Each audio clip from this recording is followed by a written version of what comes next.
What are your self-care non-negotiables? It's hard to make time for the things that keep you healthy, but being consistent with self-care is like working a muscle. And when life gets crazy, that muscle keeps you strong.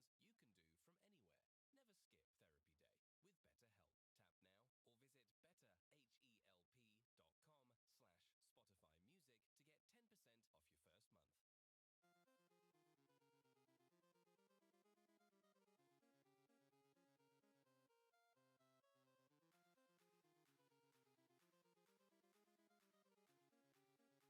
Never skip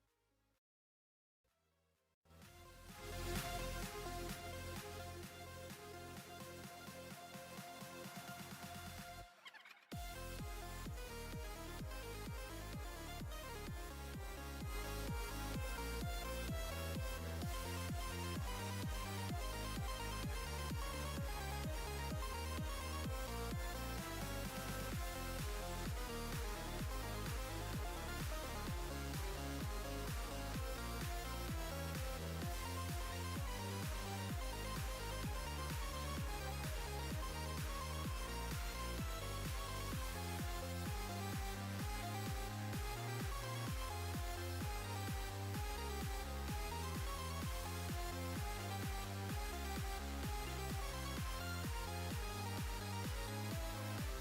visit betterhelp.com/Spotify Music to get 10%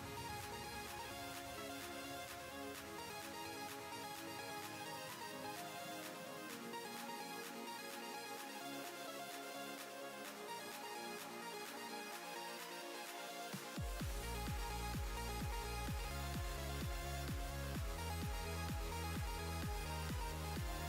your first month. Oh, good afternoon, one and all. Hopefully we're having a good time as we pass the midpoint in the week and get ever closer to that sweet, sweet weekend. But yes, welcome back. It's time for more of the free-for-all action. It's going to be kicking off in just a few minutes. Yes, just to re-emphasize to people the way this is going to work, the free-for-all tournament for today and tomorrow, which is going to be the grand finals. We've had 2 games so far. We've got 4 to go, 2 a day. It will be kicking off at this point. This is when the FFA games will begin. So apologies for the confusion on that. Things got rejigged last second yesterday, and now this has been stuck to as the new go-to timing. But we have some crazy results. I mean, if you haven't seen the games from yesterday, I highly recommend going back. There was an awesome series we started off with between Anatan and Kiljadi, and then we got to the free-for-alls yesterday, and that was wild. I don't think anyone expected that outcome at the end of day one, because at the end of day one, it was actually Unicom and Core sitting top of the group, the absolute kings there. Beastie nibbling their heel a few points behind, but Unicom an insane game number 2 and Core just an absolute chad in that first game. But what we have to remember is we've still got 2 more games to go, and with these formats, usually being in the lead early on is deceptive. It may seem strong, but it doesn't often work out that way. So still a lot of stories to be woven here, still a lot of recovery arcs. We've got a lot of talented players in here. Vuvavan had some great games in the group stage. Kyo had a phenomenal run in the group stage, topping his group stage. Baotoon is looking rough right now, but we know he's a chad at these type of game modes. And then, of course, Opajoy and Popo, we all witnessed both of those guys go incredibly ham in their lobbies during the group stage as well. So we are probably, I think we're getting ready to start the lobby, so we're probably just a few minutes away from starting. I just figured we'd get live, let you guys group in. And big shout out, by the way, to Clearman, who has organized this. Remember, guys, there's $1,000 on the line here to be dispersed between these top 8 players. First place, of course, is going to take the big-ass lion's share with 50% of that prize pool going to them. Second place will net just $200 by comparison, so less than half. So pretty cool. Looks like they are getting in lobby and getting ready to go. So we should be ready to kick off in about, I'd say, roughly 5 minutes, as long as we don't have any technical issues. Fingers crossed. Sometimes these things happen. But I'm kind of curious, really, at this point. The one that I'm keeping my eye on, I'm curious about, especially is Popo. Popo seemed like he was just going to be a pushover in the group stage, and then he completely blitzkrieged everyone, really surprisingly so, towards the later games, right? So there's a lot of people I'm kind of intrigued by. I think when you're these front runners like Core, like, for example, Unicom, the best thing you can do is try to snatch a point here or there in the games, because realistically you're going to be hunted. We saw that in game number 2 yesterday, when Baltoon just went out of his way to just try and bring Core's misery of existing to an end. So, you know, actually, I could probably, since we've got like a few minutes, I can probably show you guys a little bit of that if you guys are late to the party and didn't quite catch that. So give me a second. Because I can probably, I know how I can show it to you. For the next part of the tourney was next Tuesday? No, Flat Feet. It resolves today and tomorrow. This is the grand final segment. Also, little heads up, on Friday, we have got a show match between Killjadi and Voldemar. This will be your official place for the casting coverage at that as well. So, yeah, plenty of action going on. Big shout out to them to organizing that. It's going to be $100 put up between them. My hopes is we eventually grow to a stage where we can just start funding the tournaments ourselves as well. Because I think a lot of other people are the ones finding that funding right now. I definitely want to try to contribute in the future. But we have to get there first, obviously. Can't just be burning the money, baby. As fun as that would be. So give me a sec. Seeing as they're in lobby, we can have a look at some of the moments from yesterday's games. So I can actually pull them up.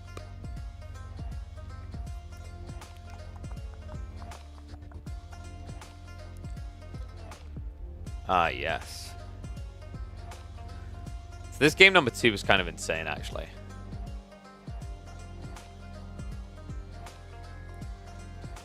Let's get ready to rumble! Alright, get rid of that cringe voice. Yeah, here you go. You're not missing anything just yet. They are getting ready to get in lobby. But I figured while we wait for them to even launch the lobby, you guys can have a look back at some of the moments from yesterday's game. This series was insane, by the way. Poor Vod. Wow, Zafras. You really got him dirty like that? Crop out my spare bedroom. What are you talking about, Willis? The whole village gets to be part of this experience. Oh, I just realized. Let's quickly move the cam layer while we're talking about the games a little bit. Also, yeah, a pretty crazy series overall. Also, I'm going to cover that HelloFresh just because I can slot here nicely. But remember, guys, we did get sponsored by HelloFresh. I recommend taking advantage of that offer as it is a pretty damn good deal. But this series, okay, quality is a little bit yikes. This series was wild, though. I was baffled by the way this kind of played out. Wow, that's kind of wild, actually. That is causing huge encoding overload issues. Is the stream lagging for you guys, or is it smooth?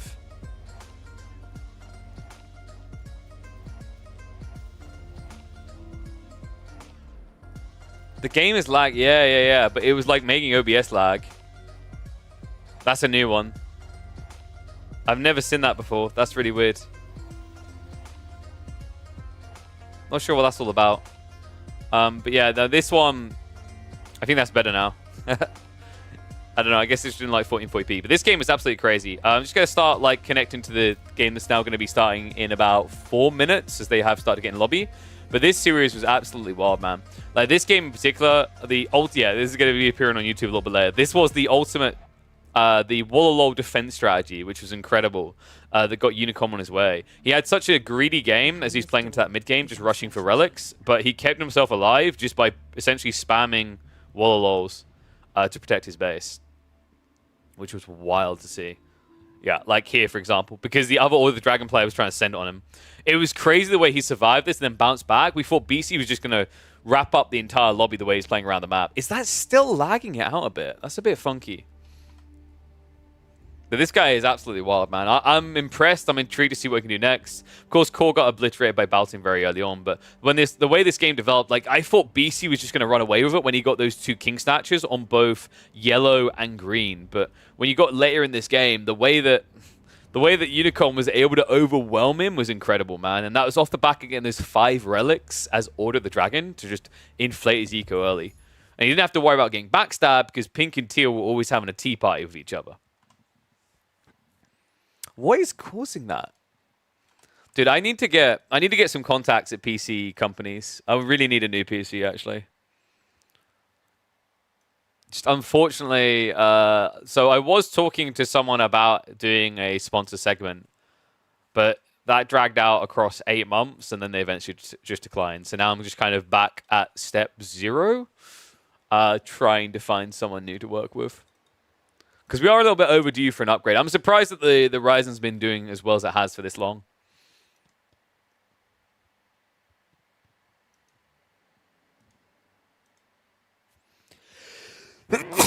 Excuse me. All right, so we're 3.5 minutes out from the game beginning. Should I just take this off screen? I guess it's looking very laggy to you guys, so probably not very appealing to watch. It's weird. I don't know why it's being like this. It's very weird. What could be causing it? Maybe if we go over to Windows 10 bit. So let's put something on like an old config. Oh, there we go. I think that worked, right? That's better. Yeah, this is wild. When he got that sniped like that, dude, Green was in full panic mode when that happened. That was a wild yoink. But as we went deeper and deeper, man, like, this was incredible. The brute force with which Purple just breached into Beastie, non-stop pounding into him. It meant that Beastie had 300 pop, but he just literally had no way of fully utilizing it, right? Like, he needed about 4 or 5 more minutes to truly get online, and I love the fact that Unicom identified that and blocked him from ever hitting that timing. And that, of course, eventually led into the downfall of Beastie with a mass gilded hand cannoneer strategy, which was incredible to witness.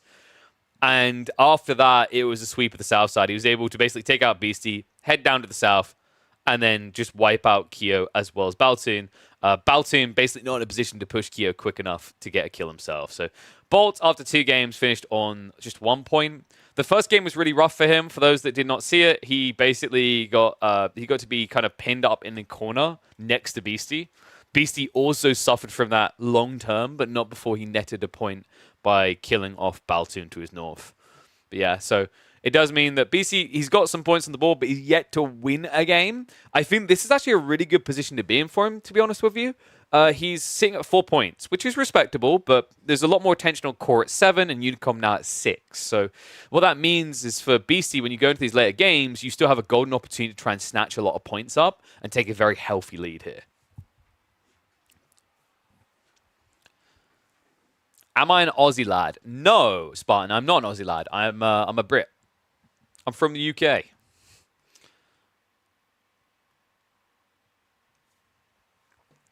And yeah, dude, that core game was wild, especially considering Core's first King Yoink came from the opposite side of the map, right? He basically just ran all the way across and snatched Kyo and then came for Beastie. Yeah, like overall, really, really well played by him in that first game. But we can see the civs for this third game, and it's kind of intriguing some of these things coming out. I think Ibids are subtly pretty powerful. Beastie's getting the variant of his most popular civ, not the HRE, but he's going to get the Order of the Dragon.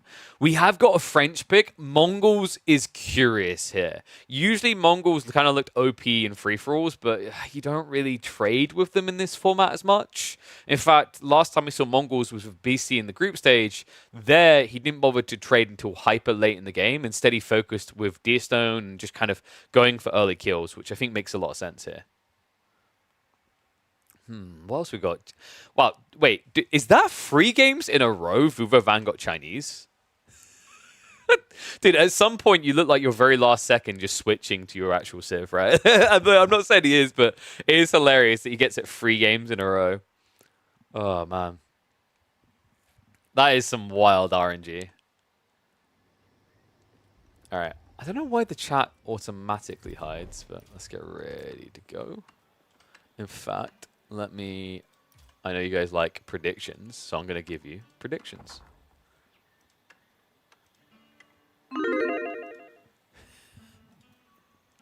Oh, dude, this is... Okay, this is actually a sick map generation. I'm so excited for this one. One and all, welcome back to the $1,000 free-for-all grand finals. We are now getting ready for game number 3. as I'm going to update it in that top left corner. What an insane day number 1 we had as well. Beastie not in the lead. He's actually trailing. It's actually Core heading up the pack here, and Unicom nibbling at his heels just behind him when it comes to pointage overall. Remember, we've still got 4 games to play if you include this one. It's a total of 6 games to the grand finals. And I love the beautiful design of this map, man. This is going to have a lot of claustrophobic feel to it. In fact, you can already see that starting to develop between Core on the Mongols, Vuvovan on the Chinese, and Unicom on the Ibids. And I do not know how he does this, but somehow Vuvovan keeps getting Chinese. This is now 3 games in a row. I chuckled and joked that maybe he's just like toggling to it last second, but I bet he's not. Like, guys, just for rule context, this is full random. The maps are random. Your Civ selection has to be random as well. Elsewhere on the map, in the green, we are going to have Opajoy on the English. Just to his south, very close by, is Baltun in the red on the Byzantines. Over to the east is going to be Popo, the Japanese player playing as the Juji.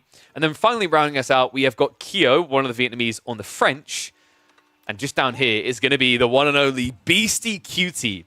Very comfortable in this game. This is actually a great spawn for him. Beastie, far away from too much attention. He's surrounded by relics. He's playing as Order of the Dragon, and he has no one behind him while having plenty of fish to play with. Yeah, guys, this is looking like a Beastie win type scenario. I think a lot of these players are going to cannibalize each other, and that's going to give an opening for Beastie to just kind of plow through. I'm kind of curious how Baltun can do, because, you know, on paper, a very talented player in team games and free-for-alls, but so far hasn't had a chance to shine here. And getting stuck on a pond with an adversary in the Juji isn't a good sign. Remember, the Byzantines suck at playing on water. So if you get stuck in a fight on the Navy side, it's something that could backfire. That being said, we have seen Byzantines a grand total properly of once on water so far in this free-for-all tournament. And that was a game where Core actually got disintegrated by them. So there's always hopes, there's always ways. We have got some problems here though, right? Unicom doesn't have good access to gold. It's really far out in the mid here, so that's going to be something he has to really stretch for. Not a desirable situation to find yourself in. Has plenty of food to work with. Nicely set up for the shoreline fishing with the fishing boats coming out. And he can always set up more docks and move down river to optimize this due to the 75 wood cost instead of 150 on docks for Ibids. Nearby, though, I mean, Vuvovan, the only downside I could see here is long-term. He's definitely going to need to make some early plays, like maybe Mass Chiganu, because if you play that classic boom game that we see a lot out of the Chinese, you don't realistically have much to work with. For example, gold, it's just 1-4K. And Imperial Academy can do a lot of work, granted, but it still has its limitations. I'm expecting Core to go for a Deerstone player here as well. Maybe he gets tempted to trade. We did see this from BC yesterday, and it looked like it started to pay off pretty reasonably. And you could get, I'd say, what, about half map trade there? The problem would be if you traded the center, realistically, Kyo should see you. Because Kyo is coming from an angle where he'll always intercept the neutral trade posts. Kyo himself could actually be tempted towards trade, by the way. Because a cool thing you could do here is you could actually set up a Chamber of Commerce here, build a dock back here, and then trade across to the center. You could even go for the safer option close to you where no one will contest. And how are you guys predicting so far? Wait, is everyone just taking pink as a vote? Come on. Spread it out, though. There's a lot up for game now. So Kyo's got a decent amount on him as well, but the vast majority of people are anticipating Beastie getting a win. I'm not surprised with this spawn. I wouldn't write out Popo. He's been roughed up 2 games in a row. He's got 0 points, but I've seen what this guy can do with a little bit of space, and Juji are definitely powerful to get into the later phase of the game. I also think Unicom has some freedom to kind of expand. He would have to, like, you know, transport ship across, but there's a lot of gold down here that realistically should never, ever get contested. So definitely some play there. The only negative for Unicom is playing Ibids. You usually want to be able to lean into relic grabs later on. But his position kind of sucks for that, right? You're going to have to run past Core. You're not that close to them anyway. Beastie, realistically, is more likely to grab the majority of relics than Unicom or anyone else in this game right now. Whoa, whoa, whoa. We're saying Beastie's the best player, but reminder, guys, he's third in the group. I do agree he has the best spawn right now. I would not underrate a lot of the players in here. I've seen glorious performances out of pretty much everyone in this lobby. So, yeah, definitely give them the credence. Give them their dues. I'm curious, does Kyo maybe go for like a mass knight spam type build? It's a very popular strategy in these formats with the cavalry-based civs. The logic being is if you scale up to 30 or 40 knights, you just run around the map killing. In fact, Beastie done the exact same thing on a very similarly designed map in his group D last week. And it was super effective. He basically rushed up to him, got 40 knights together, and ran around sweeping the map one by one. And, okay, this is sick. Baltin is going into Hippodrome. It sort of makes sense, right? Like, you don't want to be gathering too many berries. One, there's just none near that are safe to you. Two, you've got fishing, right? Hippodrome is really sick here for the same logic of the strategy we talked about the Knights doing with the French. You just want to spam a bunch of cav because that's an easy way to rush in and try to snipe out enemy kings. And you know what? You might have some glorious targets next to you. Opajoy and Popo are now engaging with each other. In fact, Opajoy needs this because there's no other gold nearby. Red has already locked one in here. He'd have to bypass that and go to the AK. Oh, man. So they block each other out. Difference being is Popo can, of course, tax his way up over time. It is going to be a slow tech, but his is more reasonable, more realistic, rather, than Opajoy's. And Opajoy, oh, dude, you got to be kidding me. He's 8 gold short of what he needs here. And this is one of those classic examples where I wonder if this type of mode would be better with a marketplace being available in the Dark Age for this very reason. You're kind of up Craps Creek without a paddle, right? And Opajoy doesn't really have anywhere else he can go right now. He can get plenty of food, but food isn't your problem. Not just that. Baltoon now aging up ahead of both of them allows him to start ramping into an army that can kill. Van also mirroring that tech up. He goes for the Barbican. So Unicom is second place in the groups right now. A logical target for Vuvavan to try and deny. However, I don't know if this was needed as much as maybe targeting out the gold. Unicom has bigger issues around gold, and that's sick. All right, that's the first. You're in a free-for-all lobby. You're in a grand finals of a $1,000 tournament. And you do this. He breaks his base up and sends the House of Wisdom to the south side far, far away. He's even now got a transport ship play. And I think what we're going to be seeing here is multi-TC coming out of the Iobits.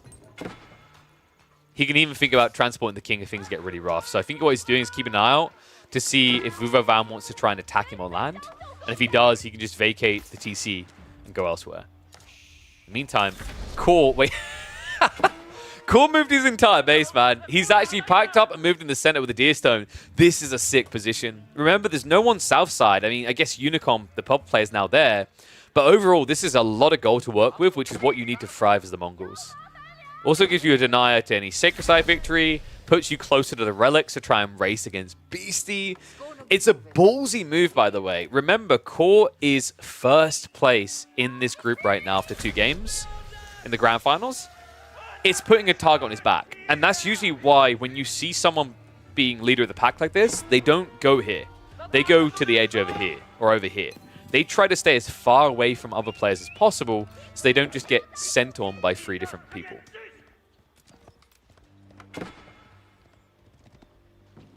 There's Beastie looking as well. I imagine we're going to have a tech upcoming soon. He chose to... Oh, wow. No, he went for a naval fight. Okay, that's going to slow him down a little bit. It's very difficult to dent into Kyo here when he's got his TC right next to the edge of the coast. But it looks like it's going pretty well so far. So, a pretty brute force approach, something I wasn't expecting from Beastie, but it does starve out his direct threat, right? Like, Kyo is the biggest worry here as your neighbor. Nobody else is really near Beastie. And damn, there's rally points for Kyo. Not ideal right now. Demo ships also just not... Wait, what? I was about to say not finding their target, but by some weird miracle, they managed to strike there. Overall, a rough situation here, though, as Kyo does not have much food economy left on the water. 11 fishing boats, but most of them are idled out or garrisoned up. Meanwhile, Beastie, sitting at 10, completely unharassed. Well, just north of them, Baltin. Oh, he's going to block Kyo's attempt to boom food on the northern shore here. It's crazy, actually, because I'm looking up, and Popo, because he was stuck in Age 1 so long, he didn't really try to play water to contest. So right now, Baltoon is in a surprisingly good position, despite the fact that, to read out of chat, he's role-playing Constantinople now. Luckily for him, there's no Turkish people in this lobby. Meanwhile, Court now making his way up. Is going to be a step read out on the way. So a lot of gold inflation here. And guys, this is crazy. This is why I thought Beastie was going to rush towards Castle. Core can now just try to snatch away relics. He could even go for a Ryuvu over on the south side here to double produce the monks. Actually, wait, no, you can't. So they recently accidentally introduced a bug that stops you from double pumping shamans now with the Mongols. But he's probably going to go like double temple here, right? I think you just get your hands on a lot of relics quickly. Meanwhile, it's being a little bit annoying for Unicom, who I believe is rushing to age 3. Yeah, most definitely. Unicom kind of having a hard time over here as well, as it looks like we are getting yellow ramping up into aggression. Villagers were shuffled to the south side, and more are on the way as Unicom tries to keep most of his economy alive. BC has done a good job of pushing in Kyo, but realistically, there's only so far you can go here due to the TC. Unicom. So it's going to be the growth wing. Okay, so just trying to inflate eco more. Khan might get pinched. Dude, Core's just playing a mini game right now. Wow, and Unicom, I'm a bit surprised. There's no outpost coming or anything. Also, keep in mind, like, there could be a follow-up. You don't know what Core's doing behind this. Looks like he's prepping the stables. King is still at home because realistically, you don't have anything to protect your king with over here. I'm expecting Unicom to eventually try to set up multi-TCs and a keep down here to garrison. I just think the timing might be too late. And as a result, Core might be able to get a very easy and free kill in game number 3. Beastie, meanwhile, is working very hard to try and get this one over here, but it has come at a cost. Tech up only just completed for Beastie. In the meantime, surprisingly enough, Core is not trying to snatch the relics. I feel like that might be a bit of a mistake here, though. Yeah, Prayer Tent now comes in. I mean, it's almost like the tech up out of Beastie reminded him that relics are a thing here, but I'm kind of curious why he didn't go for it sooner. Sure, you can kind of dent purple on the west side, and Unicom is the one nibbling at your heels here, right? This is the first and second place player. But also, Unicom doesn't really have anything here yet. I guess maybe it made him a bit paranoid seeing an enemy on his west side here, so he didn't want to go full greed and then get sent on. But it does mean that Beastie's position is going to start to look better and better in the coming minutes. Meanwhile, war is on the horizon for Baltoon. Auberjoy, he never got access to the gold properly, right? Oh, okay. How did he get away with that? I guess Baltoon just didn't have the full surrounding vision at that point in the game. So green, by some miracle, sneaks out. Blue, however, is still in Struggle Town Central. He has to keep selling food to get the gold. And remember, that rate is shared between all players. So if someone else is in the same situation, you're just hard stuck for a long time. Kyo has started to realize, wait, why did I try to play water? I'm French, just build TCs. So the classic move for a French player here. Meanwhile, we have got Keshik starting to arrive here, and the Desert Raider defense is not going to be substantial from purple. I think Unicom's dead. In fact, the push is now coming in. The king is inside the transport ship. But here's the thing, guys. The landmark snipe could end up being shared here. Keshiks are just going to run it down, so villagers have to run away, but that is pretty much Unicom dead. There's no hope of coming back here. You can't even defend with naval vessels. Remember, rams have enough armor that all of these vessels do 1 damage. I guess the king. Where's he going to go? He's holding off the coast right now. In the meantime, looks like the villagers are getting mopped up. A few of them are going to try to shuffle away, and Unicom is going to try to hide on the water to make his escape. Oh, that was so close. I mean, it's half HP, right? But if you're able to chase in range, I think maybe if Core had used the maneuver speed arrow quite early there, he might have been able to just ramp up the damage. Because, surprisingly enough, Unicom, instead of using the second transport ship, he's sending the one with the king to pick up the villages. Meantime, Relic Race continues. Core has snatched 2 so far, but Beastie also at, 3. I mean, this is going to be maybe a 4, if not 5 relic game for Beastie. Which is pretty cozy. Another one snatched away from the west side. Damn, Core is in a really good position here. Baltin, meanwhile, he's going in for the kill. White Tower is up, but it's Carry Siphon play. Opus Joy has nothing left. In fact, Opus... Alright, that is not going to count. I'm going to say right now, that does not count. Opus Joy... That was pretty BS. I'm going to mark a point on the board for Baltin. I will argue tooth and nail for him. He earned that kill 100%. Although, it is pretty vile of Opus Joy to give away the 50 pop across the Vuvo van. So I hope he's penalized. I don't care if he ends up in minus points. Obviously, I'll check the admins. It's not my tournament, but I'd say, dude, I'd put Opus Joy in minus points for that play. Because he just enabled Vuvo van. Baltin has got a kill, though. And he's already hunting for a second into the Japanese player's base.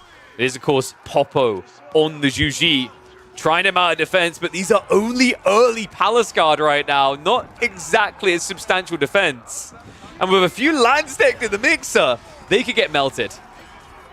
Yeah, that's going to be a farewell, Sweet Prince over here. It looks like Popo went to C, I think? Where's his king? Okay, no, he's keeping his king here. There we go. He kept him in an outpost. So Popo's going to go down. Baotsun strikes again and immediately wipes out 2 players from game number 3. Oof. So Baotsun got robbed of the first kills population, but he still at least got that one. So that's him able to achieve 250 pop now. Purple, in the meantime, is still trying to make an escape. Oh, no. The hunt is on. You can see Corey actually set up a dock, so he's trying to move in now to snipe out that king. Meanwhile, Yellow's already making his way south here. Vuvovan might get it first. Now, the question is, who gets the kill? Like, this is the awkward thing. It technically says you have to kill the king to get the point. So, although you're going to kill this player, Core won't get a kill from this.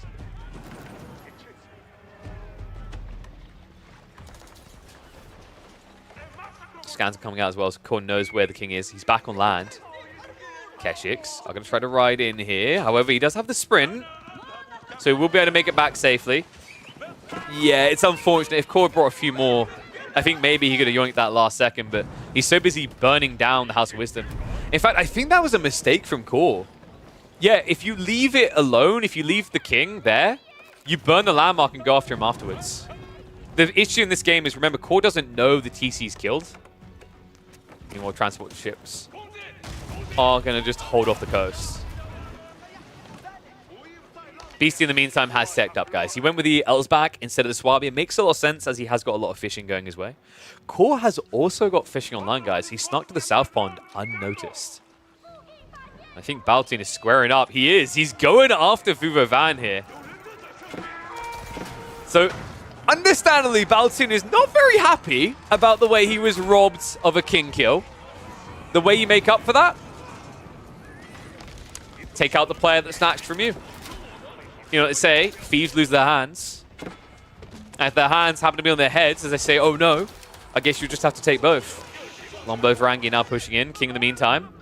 Sneaking away to the corner. Caught. Doesn't quite see him here. So House of Wisdom's going to go down. That king is going to be looming.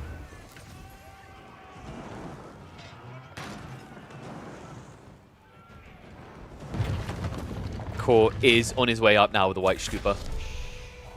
In the meantime, Baotun's assault did flop. He has to back away. Mas Chiganu was able to repel him here. Both of them having fishing eco means this is going to be quite the slog back and forth. I've got a feeling, though, that the BC Blitzkrieg is coming in soon. And oh my dear God. What happened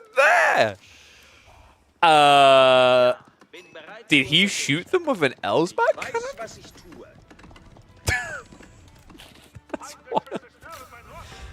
And Beastie gets it! Oh no. I'm gonna have to check, but I'm pretty sure the rulebook says you get a point for the king kill. Which means I think Beastie gets that point. We're gonna put it under Beastie for the second. I will confirm with the admins afterwards. It's such a diluted kill is the problem, right? Because Yellow took out the TC, Core took out the House of Wisdom, and then Beastie took out the king. I'm pretty sure the rules clearly say whoever kills the king. The reason I gave Baltoon a point for green here is because that was 100% a king donation. Meanwhile, March comes in, and these are elite Gilded Knights right now. Core needs to start getting a substantial defense together. Cannon placements are at least on the way. Villagers in the meantime are exposed. And second wave now coming in for Baltoon, and this should be enough to break him. Vuvovan just doesn't actually have that big of an army. Lancers are now coming home. That might be able to get him a stay of execution here. You're going to see the Kara Cyphers now moving in for TC. Trying to hone in on that king. Kyo has been very quiet here as well. Kind of curious to see where he's going to make his move and when. Meanwhile, Beastie. He's killing Core, man. I think Core might be out. He's down to 63 economy right now.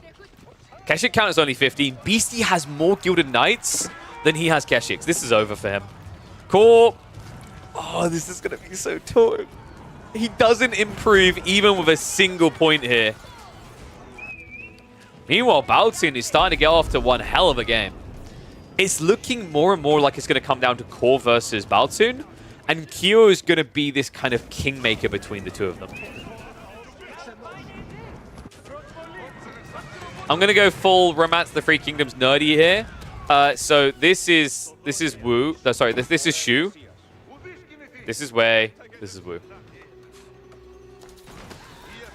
I've got the order right there. Pretty sure Wei and Shu done better for longer. The King's going to try to make his escape. There is a transport ship way in. Core, no! Oh, no! Core not able to pull off any shenanigans there. He's going to be going down. Beastie gets another point, now up to 6.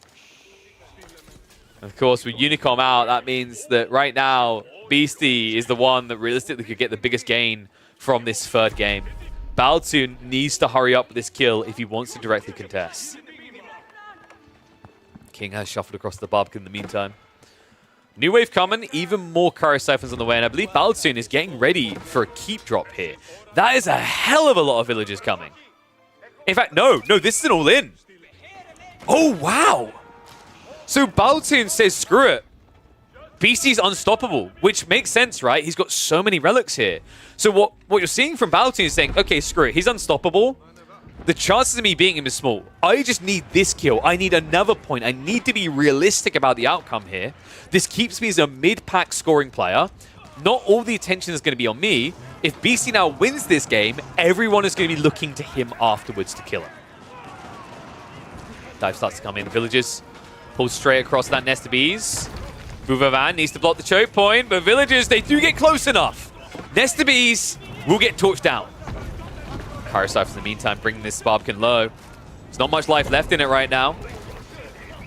Second wave of Villagers is coming in. One Nest of bees is a little bit problematic here. He's going to draw the fire away. However, you do need enough units to kill the king here. So Lombos and Rangian need to be targeting in on it. Villagers are starting to get barbecued a bit.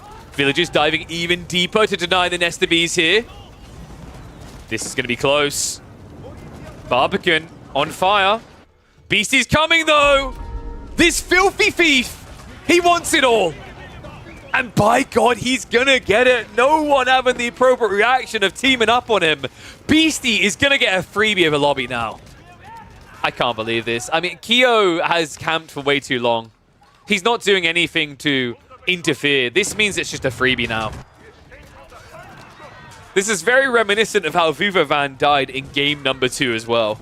Baltoon and Beastie involved in it. Baltoon making all the effort, and Beastie just snatching the kill away at the last second. History is repeating itself. Now one down. Another point on the board here for Beastie. And I think we are going to be heading probably to a quick conclusion now, as Baltoon has nothing left. I mean, he pulled everything for that, right? Yeah, he has 20 villagers left.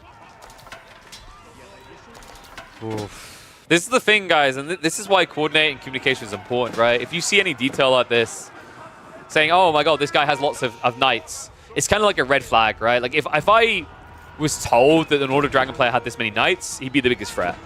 Because there's 41 Gilded Knights. They torch fast, they don't die fast, they have 552 HP. By far the most tanky bio unit you'll find in this game. But the other thing you have to keep in mind is between Unicorn being in the lobby, Kyo, Auberjoy, Popo, Vuvavan, you know, there's 3 players that we know speak good English, 1 or 2 extra that might speak some. It limits communication. Oh, BC has capitalized on everything here.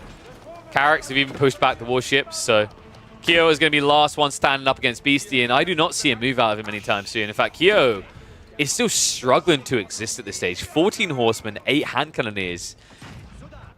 I don't think that even dents the Elsback remotely, let alone gets to the king. Now, BC is chilling in that Elsback with that particular king.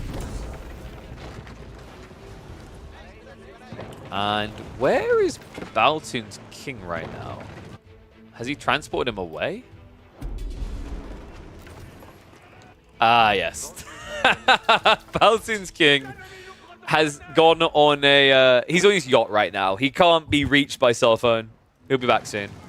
You know, this reminds me of Europa Universalis 4, for anyone's played that, where you would give your king an army of 1,000 troops, put him on a transport ship, and send him out into the middle of the Atlantic to sink because his stats were bad. That's what's happened here. Landmark Snipe kills the king. I'm pretty sure it's going to count as a kill for Beastie once the Landmark Snipe is complete here. Because this king isn't even remotely in contest, so this would this wouldn't count as a king feed. And I'll confirm with admins, but my take is this wouldn't count as a king feed, but it also wouldn't be a, oh yeah, the other person has it up for grabs sort of thing. With the Unicorn one, that was divided enough because of all the players' investments that it makes sense that BC still gets that kill. But this one, like, I just don't think there's going to be any doubts. I think Balton's going to be a good lad about it and just click back to land as well, maybe. Yeah, he's coming back to land now. But I have a feeling Kyo might just GG the moment that BC gets another kill. Because Kyo only has 200 pop, and Beastie is about to be at, what? 400? He got the kill on purple. He got the kill on yellow. And orange. Yeah, this is going to be a 400 pop Order of the Dragon player, guys. He can't produce the knights quick enough, man. He's just bypassed the 200 pop cap mark. Meantime, Fleet is going to move in. Beastie, he says, no, no, no, no. You're right. I have to earn those kills. So Mass Carrack's now on the way up. And the king is shuffled onto land. Bouncing with the great escape plan here. This is pretty... I'm just hearing the theme tune. Dun, dun, dun, dun, dun. Dun, dun, dun. Dun, dun, dun, dun. Dun, dun, dun, dun. Oh, final landmark going down though. Balti might believe he's undying, but it's not true. King gets sunkered there. Because the king is in a transport ship, there you go. He gets pushed back across. Beastie finds him as well. Yeah, Beastie's been saving the treason for just before he finishes the last landmark. So there you go, guys. Another point on the board. That is now 8 points for Beastie. And guys, there's still 4 up for grabs. There's one shot, one opportunity. Kyo's taking it right now because it's do or die in this very moment. Cannon's moving in while Beastie is away from home. Elsback's already been taken down. The keep now being assaulted. Can he do it? No, he can't. This is over. Oh, I mean, it's hard to believe him for a second, right? This isn't quick enough. The cannon's got wiped out. A correct choice by Beastie to get rid of the siege. The only thing that could threaten him here. That means the king is going to survive. And Kyo looks like he's about to die. Mass Knight's now just riding in. I mean, Kyo, he's got a lot of economy for the moment, but when they frontline like this, oh no.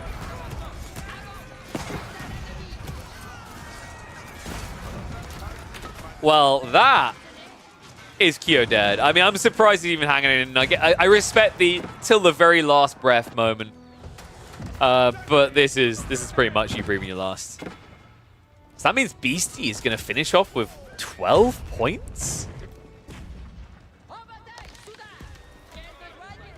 You're not signed up to witness genocide? No, it's fine. They're French. You know why, like, French TCs produce quicker, right? It's because they're very seductive. They're like, mes amis, mademoiselle, I would like to haunt you. And then all the ladies swoon. So that's fine. The French people repopulate way too quickly.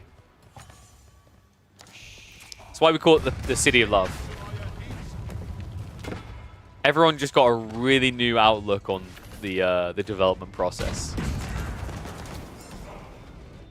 Oh, Kyo isn't throwing in the towel just yet, but I'm not entirely sure why. I guess you could argue BC hasn't really leveraged his full pop advantage. And actually, in fairness, he's not Palsa Swabian, right? It was an Elsbach. So his eco isn't inflating quickly.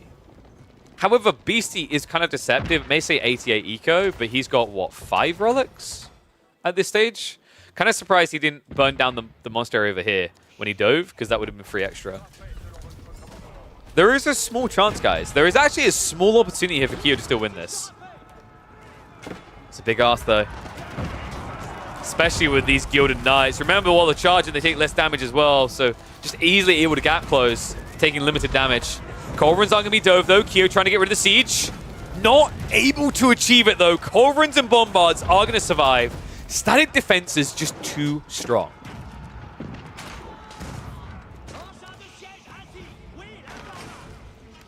Kyo now going to start losing that siege. This is the thing. His one hope there was get royal cannons, blitzkrieg this defense line, and then sweep up the king. But now with Culverins in the equation, things get 10 times harder for Kyo. His eco is down to, what, 92, but he will boom quicker. The problem is if you don't stop BC from bypassing 200 pop, he's going to be ahead, right? So you're always pressured to kind of rush before you've got a nice reserve to allow you to do a double strike, right? It means that Kyo can basically go in, do one punch, and then he has to take a timeout to catch his breath.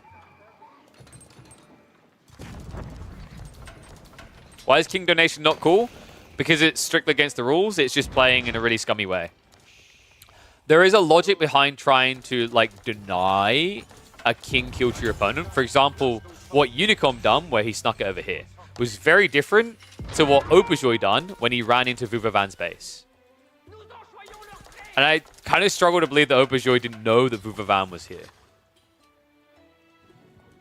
I'll let the admins go through and watch that in detail, but it looked scummy. Like, if it was my tournament, and remember, it's not as clear man's choice, I would say I'd like minus a point from Auberjoy, which would put him in the negative. The only sucky part about doing that sometimes is it de-incentivizes players to keep playing.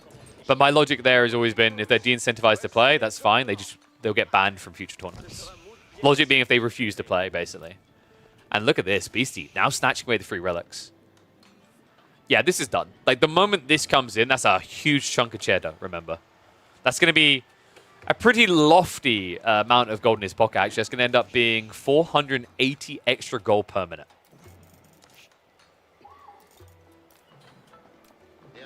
Kyo, I mean, he does have plenty of gold for himself, is the good news, at least.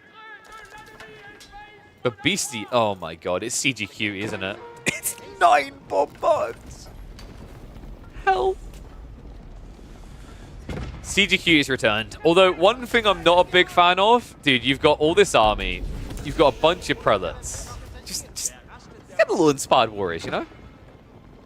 Makes me sad when people overlook this tech. It's so damn good, especially with mass siege.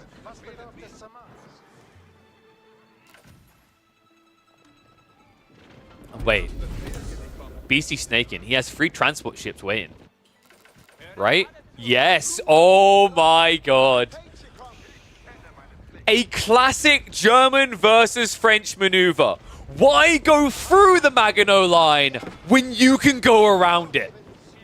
An appropriate landscape too, because the Dutch people do just live in swamps. Oh my god.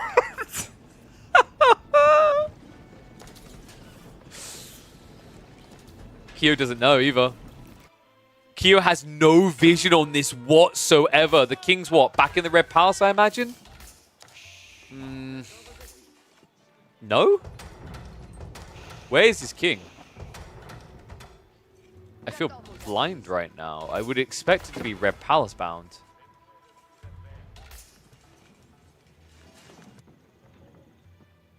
Am I having a blind moment? Oh, he's right there. I'm so busy checking garrison spots. He's just vibing. Oh my god. And here it comes. Beastie. He looks to make his move. It's Normandy in reverse. The Germans, they came from the sea. And what a timing as well. Immediately blitzkriegs the keep.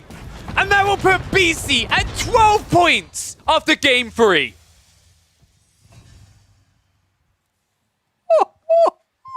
What a timing. What an attack. Beastie now viciously in the lead, up at 12 points. So the next closest is Core at 7 points. That is a ludicrous lead for the Beast himself. Oh my god. And we still have one more game to go today. So, curiously, like, there's no way he doesn't get targeted. I'll confirm with admins, but Baltoon 100% deserves that kill on green.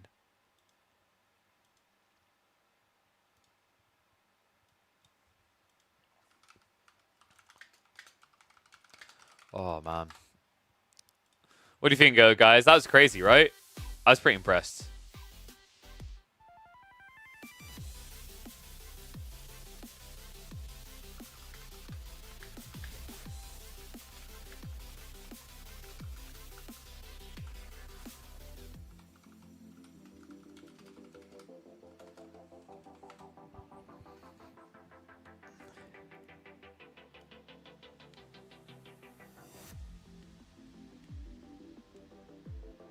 All right, I'm confirmed. I'm staking my claim for Baltoon here.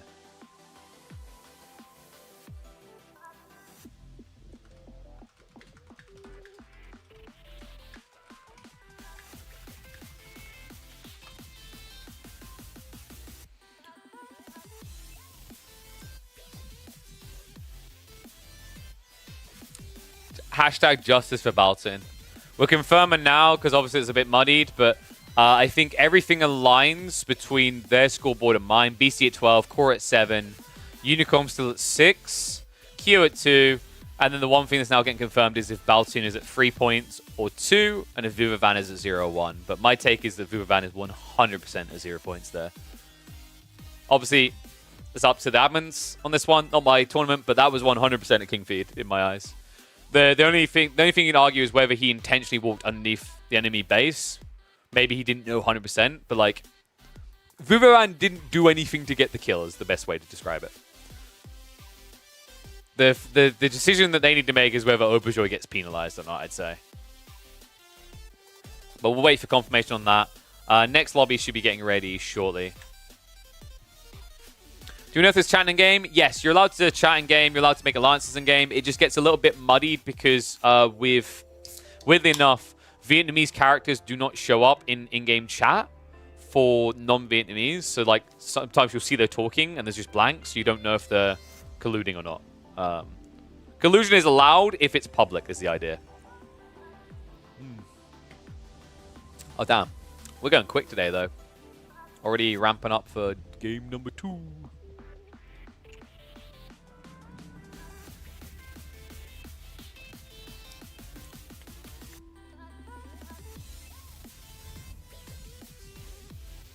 Okay, yeah. Clearman's making a decision now. But my take is 100% that Baltoon earned that kill. Like I said, there's a very big difference. If you remember how Purple died versus how... Oh, okay, well, that's confusing now. If you remember how Unicom's king died versus how Auberjoy's king died, drastically different. Auberjoy walked his king into the enemy base. Now, he may not have known he was there, but you can't argue that, like, Vuvavan done anything to get that kill. He just sat there and it came to him, right? It wasn't even like you were roaming with knights and you happened to find the king. He legit just walked into the enemy base. So that's a big drastic difference to what happened with Unicom, where Unicom was just trying to evade with his king and survive. Who won the previous one? Beastie won the previous one. So he's currently sitting at a very cozy and healthy 12 points. He has a 5-point lead over anyone else. So very scary situation. He needs to basically be public enemy #1 in the eyes of everyone in this lobby. I'm kind of surprised that he got as much freedom to go after the relics as he did in that mid-game, actually. Reminder, by the way, this isn't just a casual meet-up with nothing on the line. $1,000 up for grabs between these players. Let's see. Choose outcome. So pink. We'll start a new prediction. Why don't they gang up on him? Because you have to be careful. Collusion needs to kind of logically make sense. But like I said, in these players' minds, it should be logical to now attack Beastie. So I'd be shocked if they don't. Players' names hidden in games. You can kind of like that's. You would have to set up custom accounts for all of them and then have an admin that just like distributes it. Trust me, I'm aware of this stuff because I was trying to set up a hidden cup. Sadly, a bit hard to do hidden cup without funding.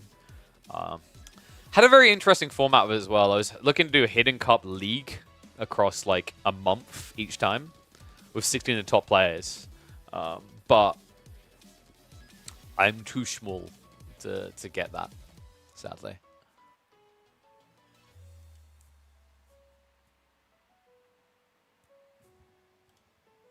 All right, so let's get ready to go.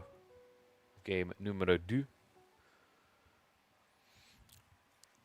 Yeah, well, so I was going to make the Hidden Cup work by, I was basically going to buy like 16 accounts and have an admin that would randomly disperse them to the players without me even knowing which player had which account on any given day. And what I wanted to do is create a formatting where players could just schedule the series with other players and we just catch up and cast them afterwards, sort of thing. But it's... I don't know. We need to grow more basically to get that get the kind of money I wanted, which I think I was looking at $2,000 a month was what I would have liked in a prize pool. We basically need to become a bigger channel. All right, should we get ready to go? Well, this day is off to an insane start. Game number 3, an absolute blitzer for Beastie, but no doubt about it, this man has just painted a giant bullseye on his forehead in this one. Will he be like Colin Farrell? Or will he be like a game of darts? One of them is good and one of them is bad. You can figure that one out. Which bullseye you prefer? Because right now, Beastie is leading the pack at 12 points here in the grand finals of this $1,000 free-for-all tournament. The next closest is Core at 7 points. It's a ludicrous lead when you consider you have to kill an opponent to get 1 point. You have to win a game to get 3. So a lofty task, a Goliath task for a lot of these players to now start catching up when we're past the halfway mark here in the grand finals of Clearman's free-for-all tournament. So let's see what players we've got on what this time. Core has actually got the Abassids, an interesting choice. We'll see if that's able to bolster up. He is going to have fishing on his side, which is always a good sign. Kyo is just the east of him, playing as the Deli, and Kyo. Oh, Core realized a little bit late there. I don't think he would have been able to get the kill, to be honest with you. It's 200 HP, right? I think I had false hopes there. I forgot for a second it's only going to be 6 villages, right? Or 6 garrison spots. But Kyo was quite delayed on doing anything there with the king. That's why you got to be careful when you scout with him. To the east of them, it is going to be Beastie on the Byzantines. If there was ever an opportunity, I don't know why I call it Byzantines like that, B's not playing.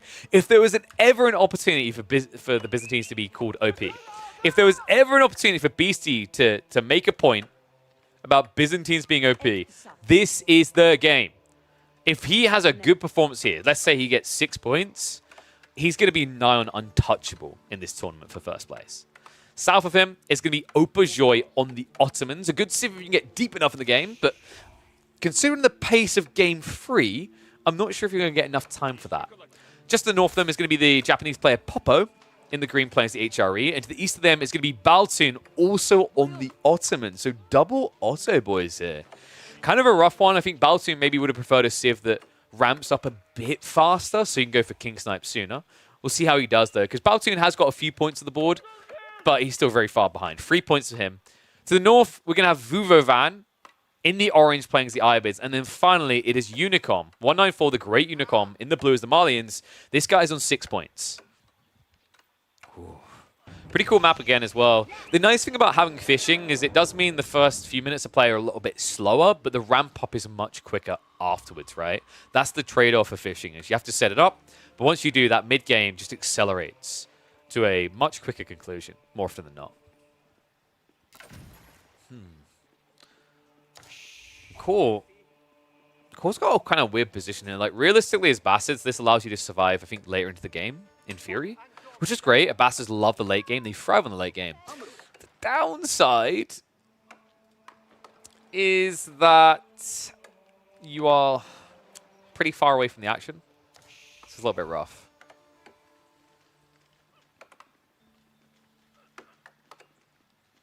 Okay, so I just got confirmation in.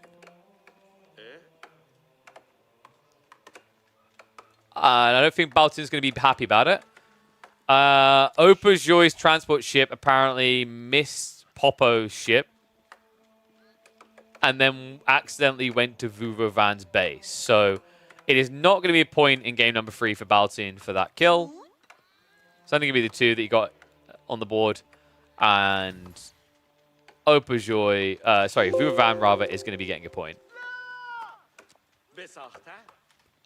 This is not my decision at all. I'll just simply say that. This is the decision of the admin team. What am I playing in the background? There we go.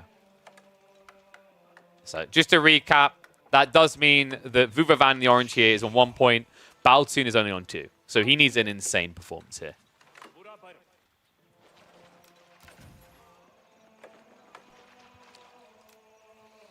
So, interesting kind of mingling going on as well, by the way. Core is going to get a very safe start here to just gather up on the west side. No one is contesting him at all. But yellow, pink, and purple are very cozy together here on the shoreline. I think we're going to see some blood spill pretty fast in this one. Ooh. Okay, that's an intriguing idea. What if we see yellow play into castle fast and then go Grand Galleys? Because remember, Grand Galleys, we weren't really seeing players use it much for it, but they are military schools. So you could ramp an army in them. These two are so far away from everything. This is actually really intriguing, guys. If Unicom can win this northern fight, this is a very cozy position for the Malians. 250 pop is what you want to hear early on as a Malian player because you're a Zerg Civ, right? So you rush castle, you deal with one player, and then you flood to 250, make it mass sofa, have some shoreline fish to buff you up further, and then you just send it to the south. This is a really strong play. We've seen this out of a lot of cavalry civs. In particular, French and Joan do this really well, where you just mass a line of 40-plus heavy cav, and you send it to the opposite side of the map. The logic is that you can always find these free king kills between players fighting, and there's no blowback on you, because no one's going to be coming across map to deal with you. Most of these civs are going to be reacting with defensive units like spears, and thus they're going to be stuck in their base.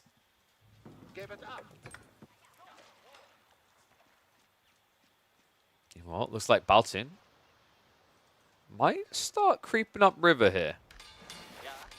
So it looks like he's going for a scouting maneuver. I love this. Remember, fishing boats have pretty good line of sight, so you can see what's happening upriver. And that means that Baltin is going to understand his first target in mind. And no offense to him, but Popo has been an easy target for these high-skilled players, right? Popo is definitely no pushover. We've seen what they're capable of, but it feels like your Baltins, your Beasties, Unicoms, and so on are just playing at a slightly faster pace here. We'll have to see if he's able to do that against the HRE. The negative of Green's choice here is he's ultimately going to be looking for relics, and that's double-folding his issues. First of all, if Baltoon sends it on you aggressively, you're not going to have units to defend necessarily. And second of all, did I say first of all or second of all first? Second of all, the relics are nowhere near him. And BC has one goal, folks. He's setting up defenses on it now. We have got the Hippodrome on the way.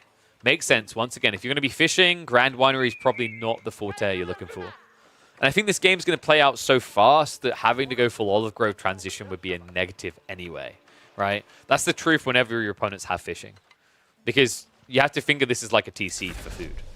But you can build loads of these, right? Like, think about the cost of going for a town center itself. 750 resources. Or, just a thought here, you could build 5 docks. Choice kind of seems obvious, right? Like, sure, villagers produce in 20 seconds. Fishing boat takes 30. But it's not really close when I'm basically able to produce, well, at least, I think, what's the calculations work out at? I think it's like 3.5 for every one villager you produce. It's pretty high. So Tech-Up's coming out. And that's intriguing. Unicom goes for a multi-TC build with the Malians. He even toggled onto the Mansa Quarry to get a little bit of extra stone to work with. In fact, I'm starting to think Unicom might be going free TC. To his east side, we are going to get the industry wing play here out of Vuvavan. So potentially a similar idea around multi-TC. It could also be that Vuvavan is planning to go for an all-in timing to attack blue. He has scouted him. He does know the Malian players here. And with all this wood, you could easily set up double archer range and get some rams going as well. Yellow, meanwhile, has walled himself in. What's the Madrissa play? And we have military schools coming in really early here. I'm not a big fan of military schools in general in Feudal Age. I don't think they really return anything of value. And right now, you kind of need extra boats to kind of push on water. So you're taking away from that anytime you add a military school in. In fact, we can kind of see that from Baltian, right?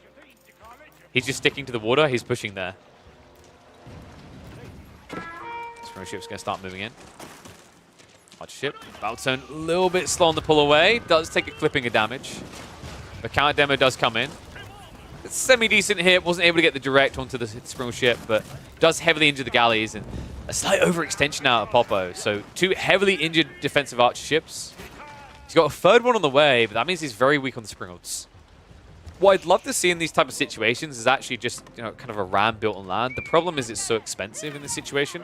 You'd have to spend 100 wood on the blacksmiths, and then you'd have to buy siege engineering, and then you'd have to build a ram as well. But I think if Baltian can get a big enough edge on the sea, it could make sense. And it also kind of preps you for a land assault anyway. There's only so much you can do on this pond here. Meantime, cool. Has rushed the tech up, so Teal's already gone up to Castle Age, and it's going to be military wing. So Camel Riders ready to play. And we have got mass Golems. He's looking for a kill on Kyo quickly here. Compound Defender is on the way, but Kyo right now does not have quick blacksmith attacks. He does not have any land units whatsoever. He's in trouble. In fact, I think he fought with Beastie on the water side, which means he's got nothing to defend him on sea or land.